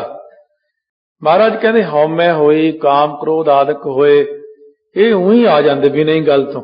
ਇੱਟ ਸਿੱਟ ਆ ਗਈ, ਕਦੇ ਕੋਈ ਚੀਜ਼ ਆ ਗਈ, ਚੌਲਾਂ ਦੇ, ਧਾਨ ਦੇ ਖੇਤਾਂ ਦੇ ਵਿੱਚ, ਕਣਕ ਦੇ ਵਿੱਚ, ਨਿਰੀਆਂ ਪੁਰੀਆਂ ਐਸੀਆਂ ਚੀਜ਼ਾਂ ਖਾਮ ਖਾਈ ਖੜੀਆਂ ਹੋ ਜਾਂਦੀਆਂ ਆ ਕਰਕੇ। ਇਸੇ ਤਰ੍ਹਾਂ ਹੀ ਜਦੋਂ ਭਗਤੀ ਕਰੋ ਤਾਂ ਮਨ ਦੇ ਵਿੱਚ ਸ਼ੁਭ ਗੁਣ ਤਾਂ ਹਲੇ ਆਉਂਦੇ ਨਹੀਂ, ਔਗਣ ਆਪਣੇ ਆਪ ਹੀ ਜਨਮ ਲਈ ਜਾਂਦੇ ਨੇ ਘਾਹ ਵਾਂਗੂ। ਔਗਣ ਆ ਗਏ, ਹੁਣ ਔਗਣਾਂ ਨੂੰ ਦੂਰ ਵੀ ਕਰਨਾ।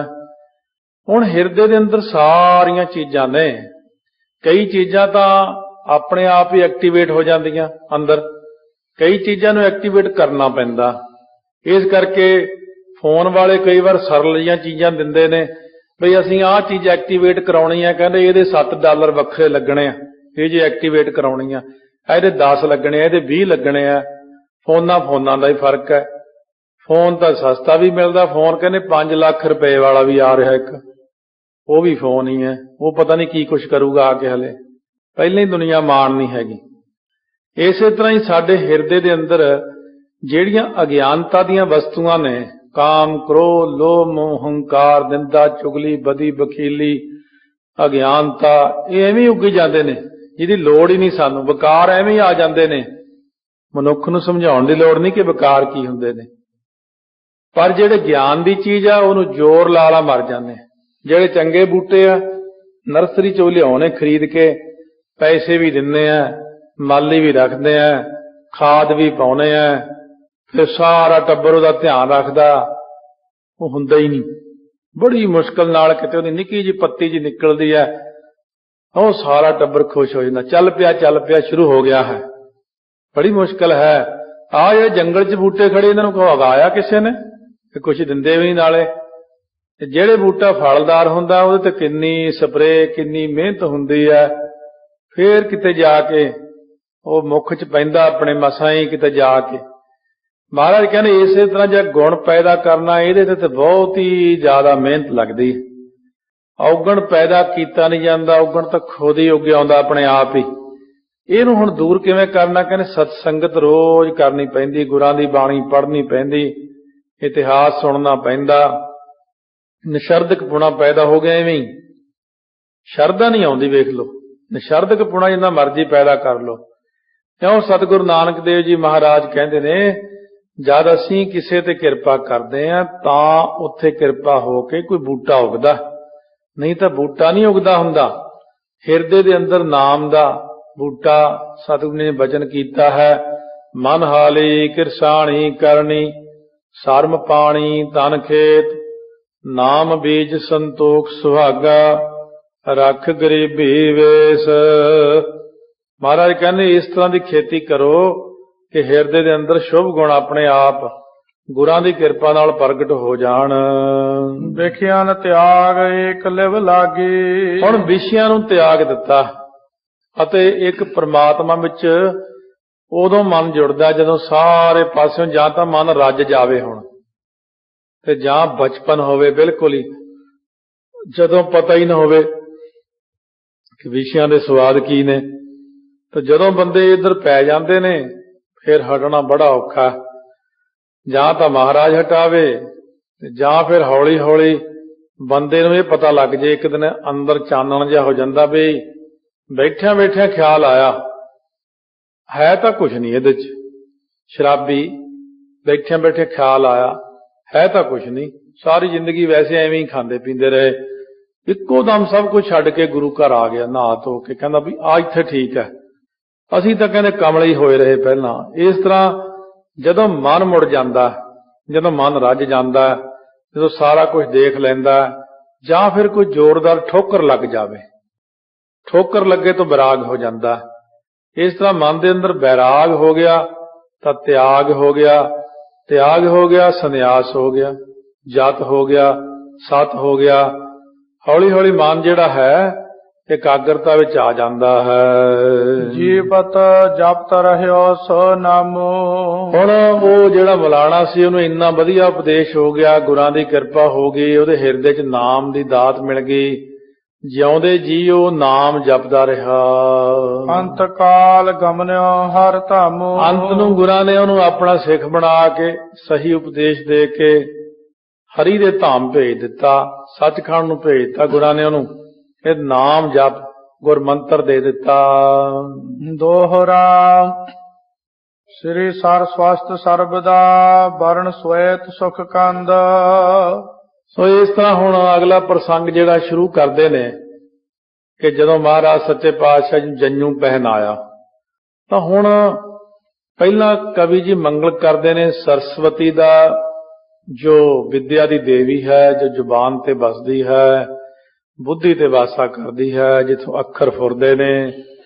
ਇਹ ਹਰੇਕ ਦੀ ਜ਼ੁਬਾਨ ਤੇ ਹੀ ਰਹਿੰਦੀ ਹੈ, ਅੰਦਰੋਂ ਅੱਖਰ ਨਹੀਂ ਆਉਂਦਾ, ਅੰਦਰੋਂ ਤਾਂ ਇੱਕ ਆਵਾਜ਼ ਆਉਂਦੀ, ਸਾਹ ਜਿਹਾ ਆਉਂਦਾ, ਅੱਖਰ ਅੱਗੇ ਜ਼ੁਬਾਨ ਤੇ ਬਣਦਾ ਆ ਕੇ। ਇਹਦਾ ਵਾਸਾ ਜ਼ੁਬਾਨ ਤੇ ਹੈ, ਬੁੱਧੀ ਤੇ ਹੈ, ਅੱਖਰ ਬਣਾ ਦਿੰਦੀ। ਕਾਵ ਰਚਨਾ ਵਾਲੇ ਪਹਿਲਾਂ ਇਹਦੀ ਸੋ ਧਿਆਨ ਕਰਦੇ ਨੇ, ਪਰਮੇਸ਼ਰ ਦਾ ਧਿਆਨ ਕਰਦੇ ਨੇ।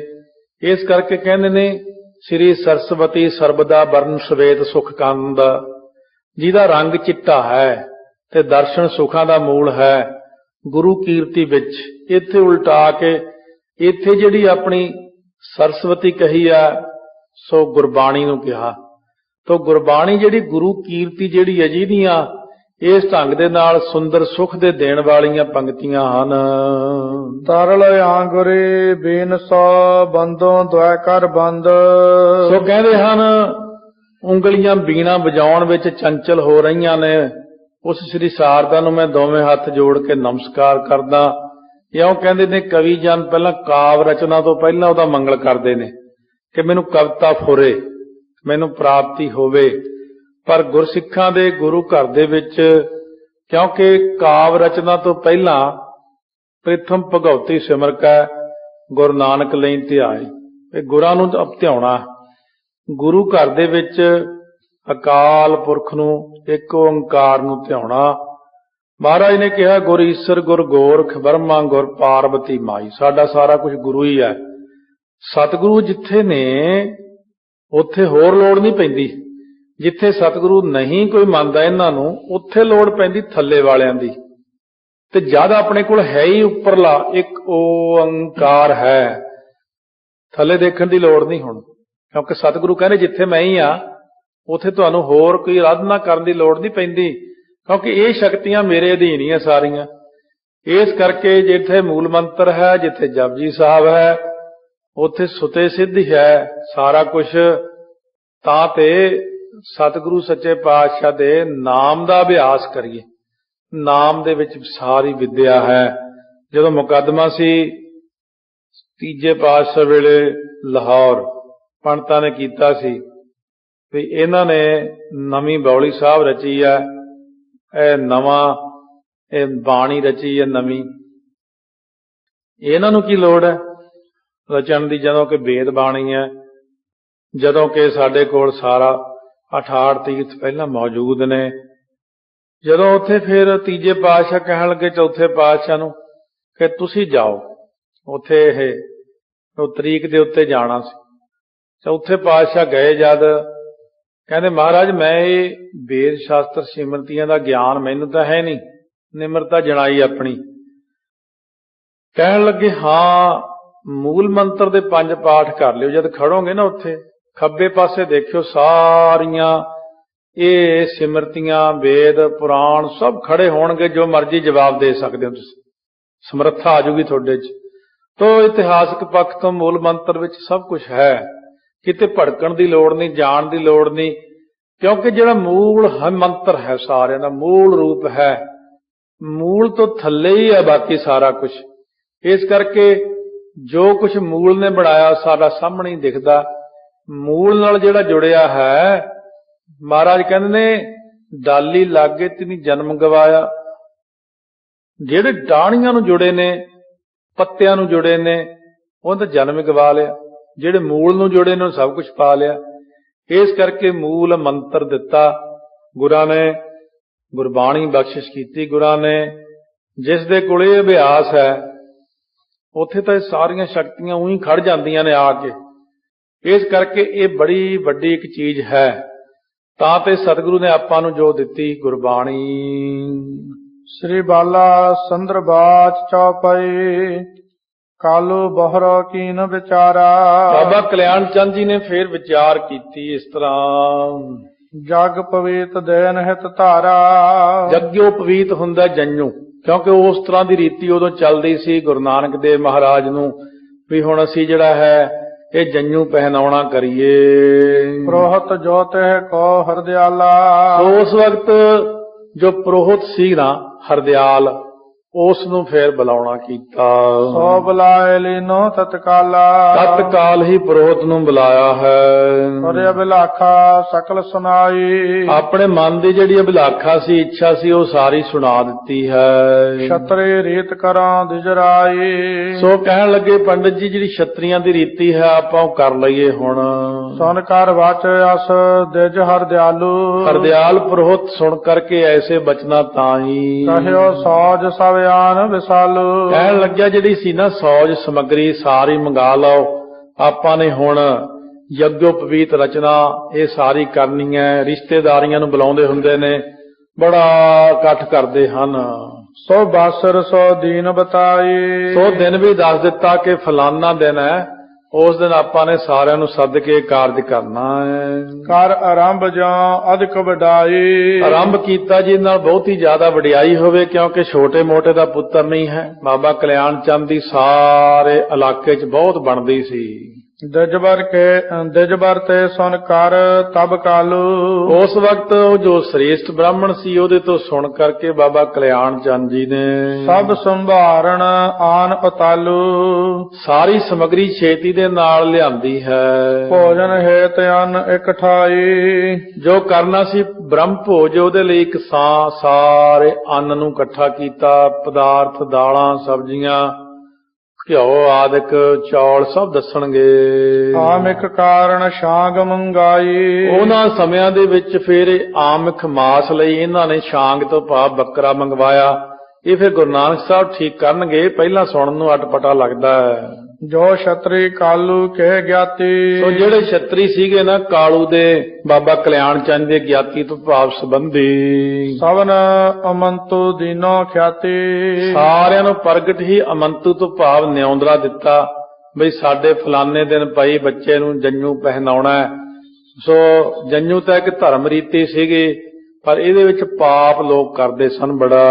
ਔਰ ਜੇ ਨਗਰ ਵਿਪਰ ਬਰ ਰਹੀ। ਹੋਰ ਜਿਹੜੇ ਰਹਿੰਦੇ ਸਨ ਬ੍ਰਾਹਮਣ ਆਦਿਕ ਪਿੰਡ ਦੇ ਵਿੱਚ, ਕਿਉਂਕਿ ਉਸ ਵਕਤ ਸੀ ਸਾਰੇ ਕਿਤੇ ਇਹੀ ਰਹਿਣ ਵਾਲੇ।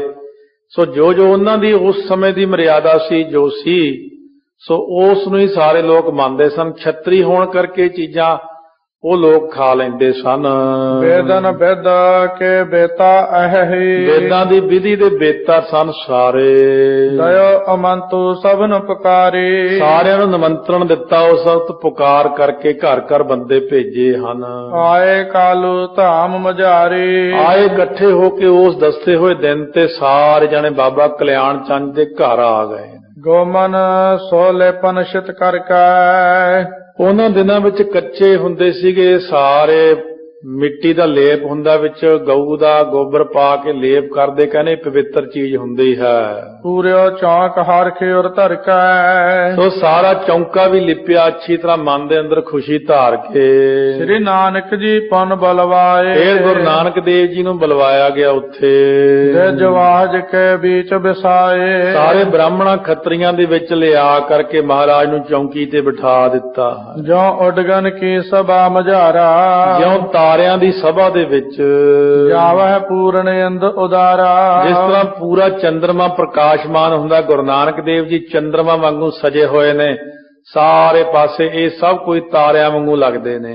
ਸੋਭਾ ਸੰਜੋਗਤ ਤਿਉ ਤਹਿ ਜਾਈ, ਉਸ ਥਾਂ ਦੇ ਉੱਤੇ ਸੋਭਾ ਦੇ ਸਮੇਤ ਸਤਿਗੁਰੂ ਜੀ ਜਾ ਕਰਕੇ ਸਜ ਗਏ। ਵੈਸੇ ਵਿੱਚ ਸਭਾ ਸੁਖਦਾਈ, ਸੋ ਸੁੱਖਾਂ ਦੇ ਦੇਣ ਵਾਲੇ ਗੁਰੂ ਨਾਨਕ ਦੇਵ ਜੀ, ਗੁਰਮਤਿ ਨੂੰ ਪ੍ਰਚਲਿਤ ਕਰਨ ਵਾਲੇ, ਸਿੱਖੀ ਦੀ ਰਹੁ ਰੀਤੀ ਨੂੰ ਚਲਾਉਣ ਲਈ ਅੱਜ ਇਹ ਬਹਾਨਾ ਬਣ ਗਿਆ ਪ੍ਰਚਾਰ ਦਾ। ਮਹਾਰਾਜ ਨੂੰ ਸਾਰੀ ਦੁਨੀਆ ਇਕੱਠੀ ਹੋ ਗਈ, ਕਿਉਂਕਿ ਵੈਸੇ ਵੀ ਲੋਕ ਪਿਆਰ ਵੀ ਬੜਾ ਕਰਦੇ ਸੀ ਗੁਰੂ ਨਾਨਕ ਸਾਹਿਬ ਨੂੰ, ਵੀ ਅੱਜ ਉਹਨਾਂ ਦੇ ਜੰਨੂ ਪੈਣਾ ਜਿਹਨੇ ਪਾਂਧੇ ਨੂੰ ਠੀਕ ਕੀਤਾ, ਜਿਹਨੇ ਹਰਦਿਆਲ ਪ੍ਰੋਹਤ ਨੂੰ ਠੀਕ ਕੀਤਾ, ਜਿਹਨੇ ਮਲਾਣੇ ਨੂੰ ਉਪਦੇਸ਼ ਦਿੱਤਾ, ਜਿਹਨੂੰ ਕਹਿੰਦੇ ਇਹ ਨਵਾਂ ਹੀ ਬਾਲਕ ਨਵੇਂ ਹੀ ਕੌਤਕ ਕਰਦਾ। ਚਲੋ ਆਓ ਦੇਖੀ ਅੱਜ ਗੁਰੂ ਨਾਨਕ ਸਾਹਿਬ ਕੀ ਕਰਦੇ ਆ। ਛਤਰਨ ਰੀਤ ਸੋ ਹੋਤੀ ਪੁਰਾਤਨ, ਇਹ ਜਿਹੜੀ ਛਤਰੀਆਂ ਦੀ ਪੁਰਾਣੀ ਰੀਤੀ ਸੀ, ਸੋ ਕੀਨੇ ਦਜਵਰ ਸਭ ਭੰਤਨ। ਬ੍ਰਾਹਮਣ ਨੇ ਉਹ ਸਾਰੀ ਹਰਦਿਆਲ ਨੇ ਕੀਤੀ ਉਸ ਵਕਤ। ਕੁਲ ਆਚਾਰ ਸਿਖਾਵਣ ਲਾਗਾ, ਜਿਹੜੀ ਕੁਲਾਂ ਦੀ ਰੀਤੀ ਸੀ, ਆਚਰਣ ਕਰਤੱਵ ਸੀ, ਸਾਰੇ ਸਿਖਾਉਣ ਲੱਗਿਆ। ਪੁਨ ਪਾਵਨ ਜੰਜੂ ਅਨਰਾਗਾ, ਉਸ ਵਕਤ ਜੰਨੂ ਉਸ ਜਿਹੜਾ 9 ਧਾਗਿਆਂ ਦਾ ਬਣਾ ਕਰਕੇ ਰੱਖਿਆ ਹੋਇਆ ਪਾਉਣ ਲੱਗਿਆ।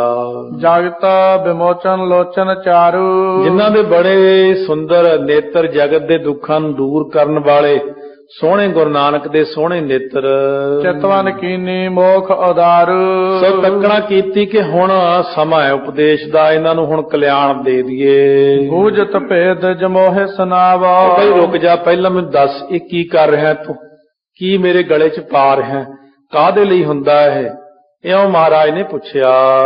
ਕਿਸ ਕਾਰਨ ਤੇ ਜੰਨੂ ਪਾਵੋ, ਇਸ ਕਾਰਨ ਕਰਕੇ ਤੁਸੀਂ ਇਹ ਮੇਰੇ ਗਲ ਦੇ ਵਿੱਚ ਜੰਨੂ ਪਾ ਰਹੇ ਹੋ, ਇਹਦਾ ਕੀ ਫਾਇਦਾ ਪਹਿਲਾਂ ਦੱਸੋ ਮੈਨੂੰ। ਕੌਣ ਅਧਿਕਤਾ ਜਾ ਕੇ ਪਾਏ, ਇਹਦੇ ਪਾਉਣ ਨਾਲ ਕੀ ਮੇਰਾ ਵੱਧ ਜਾਏਗਾ, ਕੀ ਘਟ ਜਾਏਗਾ, ਕੀ ਲਾਭ ਹੋਵੇਗਾ, ਕੀ ਇਹ ਸਾਰੀ ਚੀਜ਼ ਮੈਨੂੰ ਦੱਸੋ, ਮੈਂ ਫੇਰ ਪਾਵਾਂਗਾ। ਕਿਸ ਪਦਵੀ ਇਹੋ ਦੇਤ ਪਹੁੰਚਾਏ, ਅੱਛਾ ਇਹ ਕਿਹੜੀ ਪਦਵੀ ਤੱਕ ਪਹੁੰਚਾਉਂਦਾ? ਬ੍ਰਹਮ ਗਿਆਨ ਹੁੰਦਾ ਜਾਂ ਉਸ ਤੋਂ ਕੋਈ ਚੀਜ਼ ਉੱਤੇ ਮਿਲਦੀ ਆ ਜਾਂ ਕੋਈ ਇਧਰਲੀ ਚੀਜ਼ ਮਿਲਦੀ ਆ? ਕਿਹੜੀ ਪਦਵੀ ਮਿਲਦੀ ਆ ਇਹਦੇ ਨਾਲ? ਪਹਿਰੇ ਬਿਨਾ ਨੂਨਤਾ ਜੋ, ਅੱਛਾ ਜੇ ਮੈਂ ਨਾ ਪਾਵਾਂਗਾ ਫਿਰ ਕੀ ਕਮੀ ਹੋਵੇਗੀ, ਇਹ ਵੀ ਮੈਨੂੰ ਦੱਸ ਦਿਓ ਜੀ। ਤਜਵਰ ਮੋਹਿ ਸਮਝਾਏ ਸੋ, ਮੈਨੂੰ ਪੰਡਿਤ ਜੀ ਚੰਗੀ ਤਰ੍ਹਾਂ ਇਹ ਸਮਝਾ ਦਿਓ ਕਿ ਇਹਦਾ ਫਾਇਦਾ ਕੀ ਹੈ। ਸੁਨ ਹਰਦਿਆਲ ਚੌਂਪ ਚਿਤ ਚਮਕੇ, ਸੁਣ ਕੇ ਹਰਦਿਆਲ ਦੇ ਮਨ ਦੇ ਵਿੱਚ ਬੜੀ ਚੌਂਪ ਤੋਂ ਭਾਵ ਉਤਸ਼ਾਹ ਦੇ ਵਿੱਚ ਚਮਕ ਜੀ ਉੱਠੀ ਵੀ ਹੁਣ ਨਵਾਂ ਕੌਤਕ ਕਰਨਾ ਨਾ। ਉਹ ਜਾਣਦਾ ਸੀ ਇਹ ਕੌਣ ਨੇ, ਕਿਸ ਕੰਮ ਲਈ ਆਏ ਹੋਏ ਨੇ। ਇੱਛਾ ਕਰਤ ਮੋਹ ਭ੍ਰਮ ਕਮ ਕੀ, ਇਉਂ ਨਿਵਰਤੀ ਦੀ ਇੱਛਾ ਚਾਹੁੰਦਾ ਸੀ ਕਿ ਭਰਮ ਦੀ ਨਿਵਰਤੀ ਹੋ ਜਾਵੇ ਸਾਡੀ। ਪੂਰਵ ਆਸ ਸੁਣਨ ਉਪਦੇਸੂ, ਹਰਦਿਆਲ ਨੂੰ ਅੰਦਰੋਂ ਸ਼ਰਧਾ ਸੀ, ਉਹ ਪਹਿਲਾਂ ਹੀ ਸੁਣਨਾ ਚਾਹੁੰਦਾ ਸੀ ਕਿ ਅੱਜ ਦੇਖਦੇ ਹਾਂ ਗੁਰੂ ਨਾਨਕ ਦੇਵ ਜੀ ਕੀ ਨਵਾਂ ਉਪਦੇਸ਼ ਕਰਦੇ ਹਨ। ਯੁੱਗਾਂ ਤੋਂ ਚੱਲੀ ਆ ਰਹੀ ਇੱਕ ਰੀਤੀ ਨੂੰ ਹੁਣ ਨਵਾਂ ਮੋੜ ਦੇਣਾ ਗੁਰੂ ਨਾਨਕ ਦੇਵ ਜੀ ਨੇ। ਬਣੀ ਸੋ ਵਿਦਿਆ ਮਿਟ ਹੈ ਕਲੇਸੂ, ਹੁਣ ਵਿਧੀ ਬਣ ਗਈ, ਹੁਣ ਸਾਰੇ ਕਲੇਸ਼ ਮੇਟ ਦੇਣਗੇ, ਕਿਰਪਾ ਦ੍ਰਿਸ਼ਟੀ ਕਰਨਗੇ, ਕਿਉਂਕਿ ਜਿਹੜੀ ਅਸਲੀ ਚੀਜ਼ ਸੀ ਉਹ ਦੁਨੀਆ ਦੇ ਅੰਦਰੋਂ ਖਤਮ ਹੋ ਕੇ ਕੇਵਲ ਉਹ ਜਿਹੜਾ ਇੱਕ ਸੀ ਨਾ ਵਿਪਰਨ ਕੀ ਰੀਤ, ਦਿਖਾਵੇ ਦੇ ਜਿਹੜੇ ਧਾਰਮਿਕ ਰਸਮਾਂ ਹੀ ਕੱਲੀਆਂ ਰਹਿ ਗਈਆਂ ਸੀ। ਅਸਲ ਵਿੱਚ ਉਹ ਜਿਹੜੀ ਅਸਲੀ ਚੀਜ਼ ਸੀ ਨਾਮ ਜਪਣ ਵਾਲੀ ਗੱਲ, ਉਹ ਖਤਮ ਹੋ ਗਈ ਸੀ ਸੰਸਾਰ ਚੋਂ। ਬਹੁਤ ਸਾਰੀਆਂ ਗੱਲਾਂ ਪਖੰਡ ਵਿੱਚ ਹੀ ਆ ਗਈਆਂ ਸਨ, ਉੱਤੋਂ ਸਿਰਫ ਧਾਰਮਿਕ ਦਿਖਣਾ ਤੇ ਵਿੱਚੋਂ ਕਰਤੂਤਾਂ ਹੋਰ ਹੋਣ ਲੱਗ ਪਈਆਂ ਸੀ। ਤਾਈਓ ਮਹਾਰਾਜ ਸੱਚੇ ਪਾਤਸ਼ਾਹ ਨੇ ਆਪਾਂ ਨੂੰ ਕਿਹਾ ਜਾਵੇ ਗਹਿ ਵਿਪਰਨ ਕੀ ਰੀਤ, ਮੈਂ ਨਾ ਕਰੋ ਇਨ ਕੀ ਪ੍ਰਤੀਤ। ਇਹ ਵਿਪਰਨ ਕੀ ਰੀਤ ਦਾ ਕੁਐਸਚਨ ਜਿਹੜਾ ਇਹ ਇੰਨਾ ਔਖਾ ਵੀ ਕਹਿੰਦੇ ਵਿਪਰਨ ਕੀ ਰੀਤ ਹੁੰਦੀ ਕੀ ਆ? ਵਿਪਰਨ ਉਹ ਰੀਤੀ ਹੈ ਜੇ ਬਾਹਰਲੇ ਪਾਸਿਓਂ ਧਾਰਮਿਕ ਦਿਖਦਿਆਂ ਹੋਇਆਂ ਅੰਦਰੋਂ ਕਰਤੂਤਾਂ ਮਾੜੀਆਂ ਕਰਨੀਆਂ, ਉਹਨਾਂ ਨੂੰ ਕਹਿੰਦੇ ਵਿਪਰਨ ਕੀ ਰੀਤ ਕਰ ਲਈ ਇਹਨਾਂ ਨੇ। ਜਾਣਤ ਜਾਨ ਮਹਾਤਮ ਗੁਰ ਕੋ, ਸੋ ਜਿਹੜਾ ਹੁਣ ਗੁਰੂ ਦਾ ਮਹਾਤਮ ਜਾਣਦਾ ਸੀ, ਕਿਉਂਕਿ ਹਰਦਿਆਲ ਨੂੰ ਤਾਂ ਸਾਰਾ ਹੀ ਪਤਾ ਸੀ ਕਿ ਇਹ ਤਾਂ ਸਾਰਿਆਂ ਅਵਤਾਰਾਂ ਦੇ ਅਵਤਾਰ ਆਏ ਹੋਏ ਨੇ, ਮੈਨੂੰ ਤਾਂ ਕਹਿੰਦੇ ਪਤਾ ਹੈ ਇਹ ਹੁਣ ਕੋਈ ਨਵੀਂ ਸੇਧ ਦੇਣਗੇ ਸਾਨੂੰ। ਬੋਲਿਓ ਤਦਪ ਹਰਨ ਤਮ ਔਰ ਕੋ, ਕਦੋਂ ਵੀ ਕਹਿੰਦੇ ਉਸ ਵਕਤ ਹਨੇਰਾ ਮਨ ਦਾ ਦੂਰ ਕਰਨ ਲਈ ਬੋਲਿਓ। ਜਿਜ ਛਤਰੀ ਕੋ ਧਰਮ ਸੋ ਧਰਈ, ਇਹ ਜਿਹੜਾ ਦੇਸ਼ ਛਤਰੀ ਹੁੰਦਾ, ਬ੍ਰਾਹਮਣ ਖੱਤਰੀ ਆਦਿ, ਇਹ ਜੀ ਧਰਮ ਹੁੰਦਾ ਜੀ, ਆਪਣਾ ਆਪਾਂ ਪਾਈ ਦਾ ਹੁੰਦਾ ਗਲ 'ਚ। ਜਗਿਓ ਪਵਿੱਤ ਸੋ ਪਾਵਨ ਕਰਈ, ਇਸ ਕਰਕੇ ਪਵਿੱਤਰ ਜਿਹੜਾ ਜਗਿਓ ਪਵਿੱਤ ਹੁੰਦਾ, ਜੰਨੂ ਇਹ ਪਹਿਨਣਾ ਚਾਹੀਦਾ ਆਪਾਂ ਨੂੰ। ਜਾਵਤ ਰੀਤ ਨਾ ਅਸ ਅਨੁਸਾਰੀ, ਇਸ ਕਰਕੇ ਇਹਦੇ ਨਾਲ ਜਿਹੜੀ ਜਾਵਤ ਰੀਤ ਨਾ ਆਸ ਅਨੁਸਾਰ ਹੀ, ਭਾਵੇਂ ਇਹਦੇ ਅਨੁਸਾਰ ਹੀ ਇਹ ਜਦੋਂ ਤੱਕ ਇਹ ਰੀਤ ਨਹੀਂ ਕੀਤੀ ਜਾਂਦੀ ਘਰ ਵਿੱਚ, ਤਾਵਤ ਨਹਿ ਚੌਂਕੇ ਅਧਿਕਾਰੀ, ਉਦੋਂ ਤੱਕ ਬੰਦਾ ਚੌਂਕੇ ਚੜਨ ਦਾ ਅਧਿਕਾਰ ਹੀ ਨਹੀਂ ਹੁੰਦਾ। ਇਹਦੇ ਨਾਲ ਬੰਦਾ ਪਵਿੱਤਰ ਹੋ ਜਾਂਦਾ ਹੈ। ਜਜਵਾਜ ਕੋ ਇਸ ਬਿਨ ਧਰਮਾ, ਕਿਉਂਕਿ ਜਿਹੜਾ ਹੁੰਦਾ ਨਾ ਬ੍ਰਾਹਮਣ ਖੱਤਰੀਆਂ ਦਾ ਧਰਮ, ਇਹਦੇ ਤੋਂ ਬਿਨਾਂ ਸ਼ੁਰੂ ਹੀ ਨਹੀਂ ਹੁੰਦਾ ਹੈ। ਰਹਿਤ ਨਹੀਂ ਬੂਝੋ ਇਹੋ ਮਰਮਾ, ਇਸ ਕਰਕੇ ਜਾਣੋ ਇਹ ਭੇਦ ਸਮਝ ਲਓ ਕਿ ਇਹ ਰਹਿੰਦਾ ਨਹੀਂ ਉਦੋਂ ਤੱਕ ਧਰਮ ਤਾਈਓ ਹੁੰਦਾ ਜੇ ਜੰਨੂ ਪਹਿਨਾਂਗੇ ਆਪਾਂ। ਬੇਦਨ ਬਿਦ ਸੋ ਜਬ ਘਰ ਪਾਵਹਿ, ਵੇਦਾਂ ਦੀ ਵਿਧੀ ਮੁਤਾਬਕ ਜਦੋਂ ਇਹਨੂੰ ਗਲ ਵਿੱਚ ਪਾਵਾਂਗੇ, ਜਜਵਾਜ ਨਿਜ ਧਰਮ ਹੈ ਆਵਹਿ, ਉਸ ਵਕਤ ਜਿਹੜਾ ਹੁੰਦਾ ਨਾ ਬ੍ਰਾਹਮਣ ਆਪਣੇ ਧਰਮ ਦੇ ਵਿੱਚ ਪਰਪੱਕ ਹੋ ਜਾਂਦਾ ਹੈ। ਸੁਨ ਪ੍ਰੋਧਾ ਕੇ ਬਚਨ ਕਿਰਪਾਲਾ, ਸੁਣ ਕਰਕੇ ਉਸ ਵਕਤ ਪ੍ਰੋਹਿਤ ਦੇ ਬਚਨ ਕਿਰਪਾਲੂ ਗੁਰੂ ਨਾਨਕ ਦੇਵ ਜੀ ਬੋਲੇ। ਕਮਲ ਬਦਨ ਕਹੇ ਗਿਰਾ ਰਸਾਲਾ, ਸ਼੍ਰੋਮਣੀ ਕਮਲ ਵਰਗੇ ਚਿਹਰੇ ਵਿੱਚੋਂ ਗੁਰੂ ਨਾਨਕ ਦੇਵ ਜੀ ਨੇ ਬੜੀ ਮਿਠਾਸ ਭਰੇ ਬਚਨ ਬੋਲ ਕੇ ਸੁਣਾਏ। ਜਜਵਾਜ ਕੋ ਧਰਮ ਜੋ ਆਹੀ, ਸੋ ਜਿਹੜਾ ਖੱਤਰੀ ਬ੍ਰਾਹਮਣ ਦਾ ਧਰਮ ਆਦਿਕ ਹੈ, ਘਰ ਮੇ ਪਾਏ ਸੂਤ ਰਹਾਹੀ, ਗਲ ਦੇ ਵਿੱਚ ਸੂਤ ਪਾਇਆ ਹੈ ਜਿਹੜਾ, ਕਿਦੋਂ ਕੁਕਰਮ ਕਰੇ ਤੇ ਰਹੀ, ਕਿਦੋਂ ਸੁਕਰਮ ਕਰੇ ਤੇ ਰਹੀ। ਇਹ ਮੈਨੂੰ ਇੱਕ ਗੱਲ ਦੱਸ ਦਿਓ ਵੀ ਜਿਹੜਾ ਆਪਾਂ ਜੰਨੂ ਪਾ ਲਿਆ ਤੇ ਆਪਾਂ ਸੁਕਰਮ ਕਰਾਂਗੇ, ਚੰਗਾ ਕਰਮ ਕਰਾਂਗੇ ਤਾਂ ਰਹਿੰਦਾ, ਕਿ ਕੁਕਰਮ ਕਰਨ ਨਾਲ ਵੀ ਠੀਕ ਰਹਿ ਜਾਂਦੀ ਗੱਲ। ਦਇਆ ਆਦ ਜੇ ਸੁਭ ਨਿਰਵਹਈ, ਜੇ ਦਇਆ ਆਦਿਕ ਸ਼ੁਭ ਕਰਮ ਕਰੇ ਤਾਂ ਰਹਿੰਦਾ, ਕਿ ਵੈਸੇ ਹੀ ਰਹਿ ਜਾਂਦਾ। ਪਾਏ ਸੂਤ ਗਰ ਕਰਤ ਕੁਕਰਮਾ, ਜੇ ਕੋਈ ਬੰਦਾ ਗਲ ਵਿੱਚ ਸੂਤ ਪਾ ਕੇ ਕੁਕਰਮ ਕਰਦਾ, ਫਰਜ਼ ਕਰੋ, ਧਨ ਹਿਤ ਹਿੰਸਾ ਧਰੋਹਿ ਅਧਰਮਾ, ਪੈਸੇ ਵਾਸਤੇ ਹਿੰਸਾ ਕਰਦਾ, ਬੰਦੇ ਮਾਰ ਛੱਡਦਾ, ਧਰੋਹ ਕਰਦਾ, ਅਧਰਮ ਦੀਆਂ ਗੱਲਾਂ ਕਰਦਾ, ਅੰਤ ਪ੍ਰਯੰਤ ਦੁਸ਼ਟਤਾ ਧਾਰੇ, ਅਖੀਰ ਤੱਕ ਦੁਸ਼ਟਤਾਈ ਕਰਦਾ ਬਹੁਤ ਜ਼ਿਆਦੇ, ਝੂਠ ਪਿਸਨਤਾ ਚਿਤ ਹਿਤਕਾਰੇ, ਫਿਰ ਇਹ ਝੂਠ ਬੋਲਦਾ, ਪਿਸਨਤਾ ਹੁੰਦੀ ਚੁਗਲੀ ਕਰਦਾ, ਚਿੱਤ ਦੇ ਹਿਤਕਾਰ ਨਾਲ, ਬੜੇ ਪਿਆਰ ਨਾਲ, ਨਾਲੇ ਧਰਮ ਦੇ ਚਿੰਨ੍ਹ ਪਾਏ ਹੋਏ ਨੇ ਸਭ ਨੇ। ਇਹ ਹੁਣ ਸਮਾਂ ਹੁਣ ਫੇਰ ਦੁਬਾਰਾ, ਨਾਲੇ ਧਰਮ ਦੇ ਚਿੰਨ੍ਹ ਨੇ, ਨਾਲੇ ਫੇਰ ਗਲਤੀਆਂ ਨੇ। ਇਹ ਵਿਪਰਨ ਕੀ ਰੀਤ ਖੜੀ ਦੁਬਾਰਾ ਹੋ ਗਈ ਫਿਰ। ਜੋ ਖੱਤਰੀ ਦਿਜ ਕਿਦੋਂ ਚੰਡਾਲਾ, ਸੋ ਜਿਹੜਾ ਖੱਤਰੀ ਹੈ, ਬ੍ਰਾਹਮਣ ਹੈ ਜਾਂ ਚੰਡਾਲ ਹੈ, ਸਹਿ ਜਾਏ ਜਮ ਦੰਡ ਵਿਸਾਲਾ, ਉੱਥੇ ਨਹੀਂ ਦੇਖਦੇ ਹੈਗੇ ਪਰਲੋਕ ਦੇ ਵਿੱਚ। ਖੱਤਰੀ ਹੋਵੇ ਉਥੇ, ਭਾਵੇਂ ਚੰਡਾਲ ਹੋਵੇ, ਬ੍ਰਾਹਮਣ ਹੋਵੇ, ਵੈਸ ਹੋਵੇ, ਜਮਦੂਤ ਤਾਂ ਸਾਰਿਆਂ ਨੂੰ ਹੀ ਖਿੱਚ ਲੈਂਦੇ। ਉਹਨਾਂ ਦਾ ਕਰਮ ਦੇਖਣਾ, ਬੰਦੇ ਦਾ ਕੀ ਕਰਮ ਕੀਤਾ, ਭਗਤੀ ਕੀਤੀ ਕਿ ਨਹੀਂ ਕੀਤੀ। ਇਸ ਕਰਕੇ ਉੱਥੇ ਨਹੀਂ ਇਹ ਚੀਜ਼ਾਂ ਚੱਲਦੀਆਂ। ਮਹਾਰਾਜ ਗੁਰੂ ਨਾਨਕ ਸਾਹਿਬ ਪਰਲੋਕ ਦਾ ਨਜ਼ਾਰਾ ਦੱਸਦੇ ਨੇ। ਕੌਣ ਜਨੇਊ ਤਹਿ ਫਲ ਦੀਨਾ, ਉੱਥੇ ਫਿਰ ਜਨੇਊ ਨੇ ਕੀ ਫਲ ਦਿੱਤਾ? ਜੇ ਇੱਥੇ ਜਨੇਊ ਪਾ ਕੇ ਗਲਤੀਆਂ ਕੀਤੀਆਂ, ਉੱਥੇ ਜਨੇਊ ਰੱਖ ਲਵੇਗਾ, ਆਪਾਂ ਨੂੰ ਕਿਤੇ ਨਹੀਂ ਰੱਖਦਾ। ਬੰਦੇ ਦੀ ਅਸਲੀ ਕਰਮ ਵੱਡੀ ਚੀਜ਼ ਹੁੰਦੀ ਹੈ। ਪਾਇਓ ਨਰਕ ਇਹਾਂ ਅੱਗ ਕੀਨਾ, ਜਿਨ੍ਹਾਂ ਨੇ ਇੱਥੇ ਪਾਪ ਕੀਤਾ ਉਹ ਜਿੰਨਾ ਮਰਜ਼ੀ ਧਾਰਮਿਕ ਚਿੰਨ੍ਹ ਪਾ ਲੈਣ, ਉਹਨਾਂ ਨੂੰ ਨਰਕ ਨੂੰ ਜਾਣਾ ਹੀ ਪੈਂਦਾ। ਇਹ ਗੱਲ ਬਹੁਤ ਵੱਡੀ ਮਹਾਰਾਜ ਸਮਝਾ ਰਹੇ ਨੇ। ਪਰ ਜੇ ਕੋਈ ਸਮਝੇ, ਉਹੀ ਲਲਿਆ ਕਰਕੇ ਰੌਲਾ ਪਾਉਣ ਵਾਲੇ ਆਪਣੇ ਹੁਣ ਵੀ ਬਥੇਰੇ ਬੈਠੇ ਆ, ਉਹੀ ਰੌਲਾ ਪਾਈ ਜਾਣਗੇ ਕਿਸੇ ਗੱਲ ਤੋਂ ਬਿਨਾਂ ਹੀ।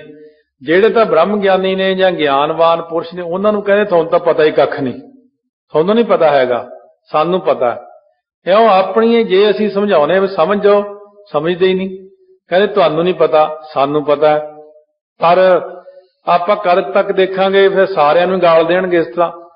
ਧਾਰਮਿਕ ਚਿੰਨ੍ਹ ਪਹਿਨ ਕੇ ਕੁਰਹਿਤ ਕਰਦਾ ਜਿਹੜਾ, ਉਹ ਧਾਰਮਿਕ ਨਹੀਂ ਮੰਨਿਆ ਜਾਂਦਾ। ਮਹਾਰਾਜ ਨੇ ਕਿਹਾ ਮੈਂ ਇਹਦਾ ਸਾਥ ਨਹੀਂ ਦੇਣਾ। ਉਹਦਾ ਸਾਥ ਸਤਿਗੁਰੂ ਕਿਉਂ ਦੇਣਗੇ? ਸਤਿਗੁਰੂ ਕਹਿੰਦੇ ਜਿਹੜੇ ਮੈਂ ਰੂਪ ਬਣਾਇਆ ਸੀ ਨਾ ਸਿੱਖ ਦਾ, ਜੋ ਮੈਂ ਕਰਮ ਕਹੇ ਸੀ ਉਹ ਕਰਮ ਜੇ ਕਰੇ, ਕੁਕਰਮਾਂ ਨੂੰ ਛੱਡੇ, ਬਾਣੀ ਪੜ੍ਹੇ, ਨਿਤਨੇਮੀ ਹੋਵੇ, ਕੁਰੇਤਾਂ ਤੋਂ ਬਚੇ, ਉਸ ਨੂੰ ਤਾਂ ਮੈਂ ਸ਼ਕਤੀ ਕੋਈ ਨਾ ਕੋਈ ਦੇਵਾਂ, ਤਾਕਤ ਦੇਵਾਂ, ਕਿਰਪਾ ਕਰਾਂ। ਬਾਕੀ ਜਿਹੜੇ ਦਿਖਾਵੇ ਵਾਲੇ ਨੇ, ਦਿਖਾਵੇ ਵਾਲਿਆਂ ਦਾ ਤਾਂ ਫਿਰ ਰੱਬ ਹੀ ਰਾਖਾ, ਉਹਨਾਂ ਨੂੰ ਕਿਸੇ ਨੇ ਵੀ ਨਹੀਂ ਬਚਾਉਣਾ ਨਰਕਾਂ 'ਚ ਗਿਆ ਨੂੰ। ਸੁਨਕਾਰ ਬਚ ਦਿਜਬਰ ਜੇ ਬੈਸੇ, ਉਸ ਵਕਤ ਜਿੰਨੇ ਬ੍ਰਾਹਮਣ ਬੈਠੇ ਸੀ ਸੁਣ ਕਰਕੇ ਬਚਨ ਮਹਾਰਾਜ ਦੇ, ਪਏ ਮਸਟ ਕੁਛ ਆਵ ਨ ਜੈਸੇ। ਚੁੱਪ ਜੇ ਕਰ ਗਏ ਵੀ ਕੁਐਸਚਨ ਇੰਨਾ ਮਹਾਰਾਜ ਨੇ ਕਰਤਾ, ਜਵਾਬ ਇਹਦਾ ਕੋਈ ਨਹੀਂ ਕਿਸੇ ਕੋਲੇ। ਮਹਾਰਾਜ ਕਹਿੰਦੇ ਹਾਂ ਵੀ ਜੇ ਮੈਂ ਪਾਉਂਗਾ ਸਾਰੇ ਦੱਸੋ, ਫਿਰ ਮੈਂ ਪਾ ਕੇ ਕਰੀ ਜਾਵਾਂ ਪੁੱਠੇ ਸਿੱਧੇ ਕੰਮ, ਫਿਰ ਪ੍ਰਲੋਕ 'ਚ ਵੱਜ ਜਾਂਦਾ ਬੰਦਾ ਜਮਦੂਤਾਂ ਤੋਂ, ਜੇ ਪਾਪ ਕਰੀ ਵੀ ਜਾਓ ਤਾਂ। ਸਨਮੁਖ ਉੱਤਰ ਦੇਤ ਨਾ ਕੋ, ਮਹਾਰਾਜ ਦੇ ਸਾਹਮਣੇ ਕਿਸੇ ਨੇ ਉੱਤਰ ਨਾ ਦਿੱਤਾ, ਕਿਉਂਕਿ ਵਿਪਰਨ ਕੀ ਰੀਤ ਜ਼ਿਆਦਾ ਹੀ ਗਹਿਰੀ ਹੋ ਚੁੱਕੀ ਸੀ। ਇਸ ਕਰਕੇ ਸਤਿਗੁਰੂ ਤਾਈਓ ਸੰਸਾਰ 'ਚ ਆਏ ਨੇ। ਕਹਿਤ ਸਤ ਸਮਝਤ ਚਿਤ ਸੋ, ਕਿਉਂਕਿ ਜਦੋਂ ਛੋਟਾ ਜਿਹਾ ਬੱਚਾ ਮੂੰਹੋਂ ਸੱਚੀ ਗੱਲ ਕਰ ਦੇਵੇ, ਅੱਜ ਕੱਲ ਵੀ ਸਾਰੇ ਮਾਂ-ਬਾਪ ਇਹੀ ਕਹਿੰਦੇ ਨੇ ਕਿ ਨਿਆਣੇ ਐਸਾ ਕੁਐਸਚਨ ਕਰਦੇ ਨੇ ਸਾਨੂੰ ਜਵਾਬ ਨਹੀਂ ਆਉਂਦਾ। ਤੁਹਾਨੂੰ ਜਵਾਬ ਕਿਵੇਂ ਆਵੇ, ਨਿਆਣੇ ਸੱਚੇ ਹਨ। ਤਦਪ ਸੁਣਨ ਕੀ ਬਾਚਿਆ ਬਿਲਾਖਾ, ਤਾਂ ਵੀ ਬਚਨ ਸੁਣਨ ਦੀ ਇੱਛਾ ਸੀ ਉਹਨਾਂ ਦੀ। ਪ੍ਰੋਹਤ ਹਰ ਦਿਆਲ ਇਮ ਭਾਖਾ, ਹਰਦਿਆਲ ਪ੍ਰੋਹਤ ਨੇ ਇਸ ਤਰ੍ਹਾਂ ਕਿਹਾ, ਕੌਣ ਜੰਜੂ ਤੇ ਜਾਏ ਨਾ ਨਰਕਾ। ਮਹਾਰਾਜ ਫਿਰ ਤੁਸੀਂ ਦੱਸੋ ਕਿਹੜਾ ਜੰਜੂ ਹੈ ਜਿਹਦੇ ਨਾਲ ਬੰਦਾ ਨਰਕਾਂ ਨੂੰ ਨਹੀਂ ਜਾਂਦਾ, ਫਿਰ ਆਪਾਂ ਉਹ ਪਾਈਏ। ਜਾਂ ਤੇ ਜਮਨ ਹੈ ਕਰ ਹੈ ਕੁਤਰਕਾ, ਜਿਸ ਕਰਕੇ ਜਮਦੂਤ ਜਿਹੜਾ ਹੈ ਉਹ ਸਾਨੂੰ ਕੁਤਰਕ ਨਾ ਕਰੇ ਉੱਤੇ ਗਿਆਨੋ। ਸੋ ਨਿਜ ਰਸਨਾ ਦੇਹੋ ਸੁਨਾਈ, ਉਹ ਤੁਸੀਂ ਕਿਰਪਾ ਕਰਕੇ ਆਪਣੀ ਰਸਨਾ ਨਾਲ ਸਾਨੂੰ ਸੁਣਾ ਦਿਓ ਜੀ। ਸੁਣਨ ਚਾਹਾ ਸਭ ਉਰਹਰ ਖਾਈ। ਸਾਰੇ ਜਾਣੇ ਹੁਣ ਨਵੀਂ ਰੀਤੀ 'ਚ ਅਸਲ ਵਿੱਚ ਸਾਰੇ ਅੱਕੇ ਹੋਏ ਸੀ, ਕਿਉਂਕਿ ਸਾਰੇ ਜਣੇ ਅੱਕੇ ਹੋਣ ਕਰਕੇ ਕਿਸੇ 'ਚ ਪ੍ਰਾਪਤੀ ਨਹੀਂ ਸੀ, ਕੋਈ ਸ਼ਾਂਤੀ ਨਹੀਂ ਸੀ, ਕੋਈ ਟਿਕਾਓ ਨਹੀਂ ਸੀ। ਇਸ ਕਰਕੇ ਜਦੋਂ ਤੱਕ ਧਰਤੀ ਦੇ ਉੱਤੇ ਕੋਈ ਧਾਰਮਿਕ ਆਗੂ ਨਹੀਂ ਆਉਂਦਾ ਦੁਬਾਰਾ, ਉਦੋਂ ਫਿਰ ਧਰਮ ਦੀਆਂ ਲੀਹਾਂ ਸਾਰੀਆਂ ਵਿਗੜ ਜਾਂਦੀਆਂ ਨੇ। ਇਸ ਕਰਕੇ ਧਰਮ ਨੂੰ ਚਲਾਉਣ ਲਈ ਫੇਰ ਪ੍ਰਮਾਤਮਾ ਨੂੰ ਜਾਂ ਆਪ ਆਉਣਾ ਪੈਂਦਾ ਜਾਂ ਕਿਸੇ ਨੂੰ ਭੇਜਣਾ ਪੈਂਦਾ।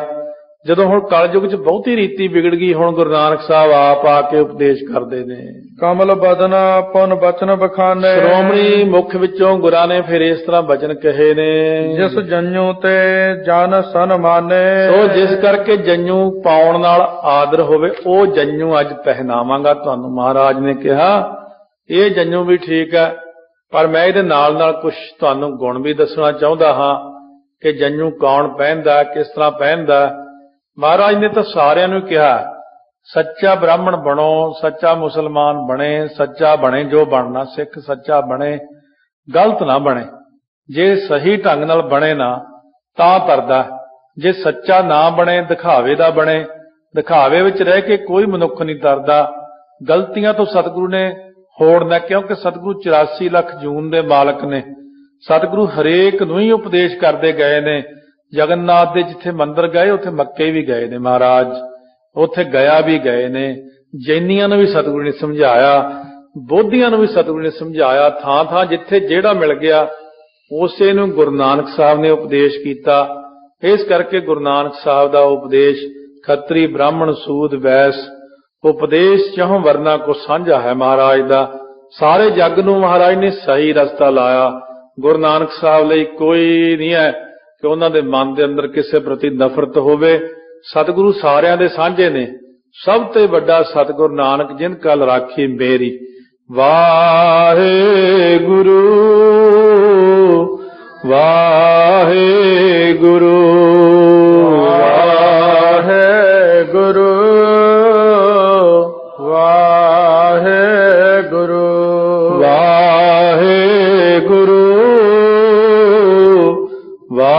ਵਾਹਿਗੁਰੂ ਵਾਹਿਗੁਰੂ ਵਾਹਿਗੁਰੂ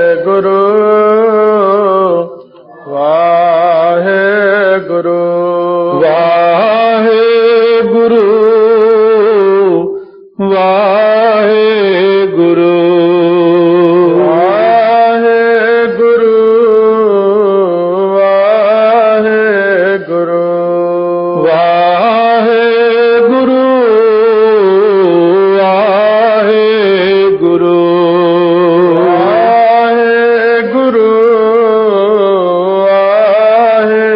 ਵਾਹਿਗੁਰੂ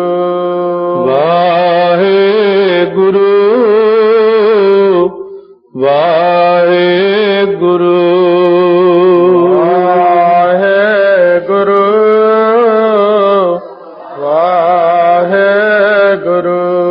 ਵਾਹਿਗੁਰੂ ਵਾਹਿਗੁਰੂ ਵਾਹਿਗੁਰੂ ਵਾਹਿਗੁਰੂ ਵਾਹਿਗੁਰੂ ਵਾਹਿਗੁਰੂ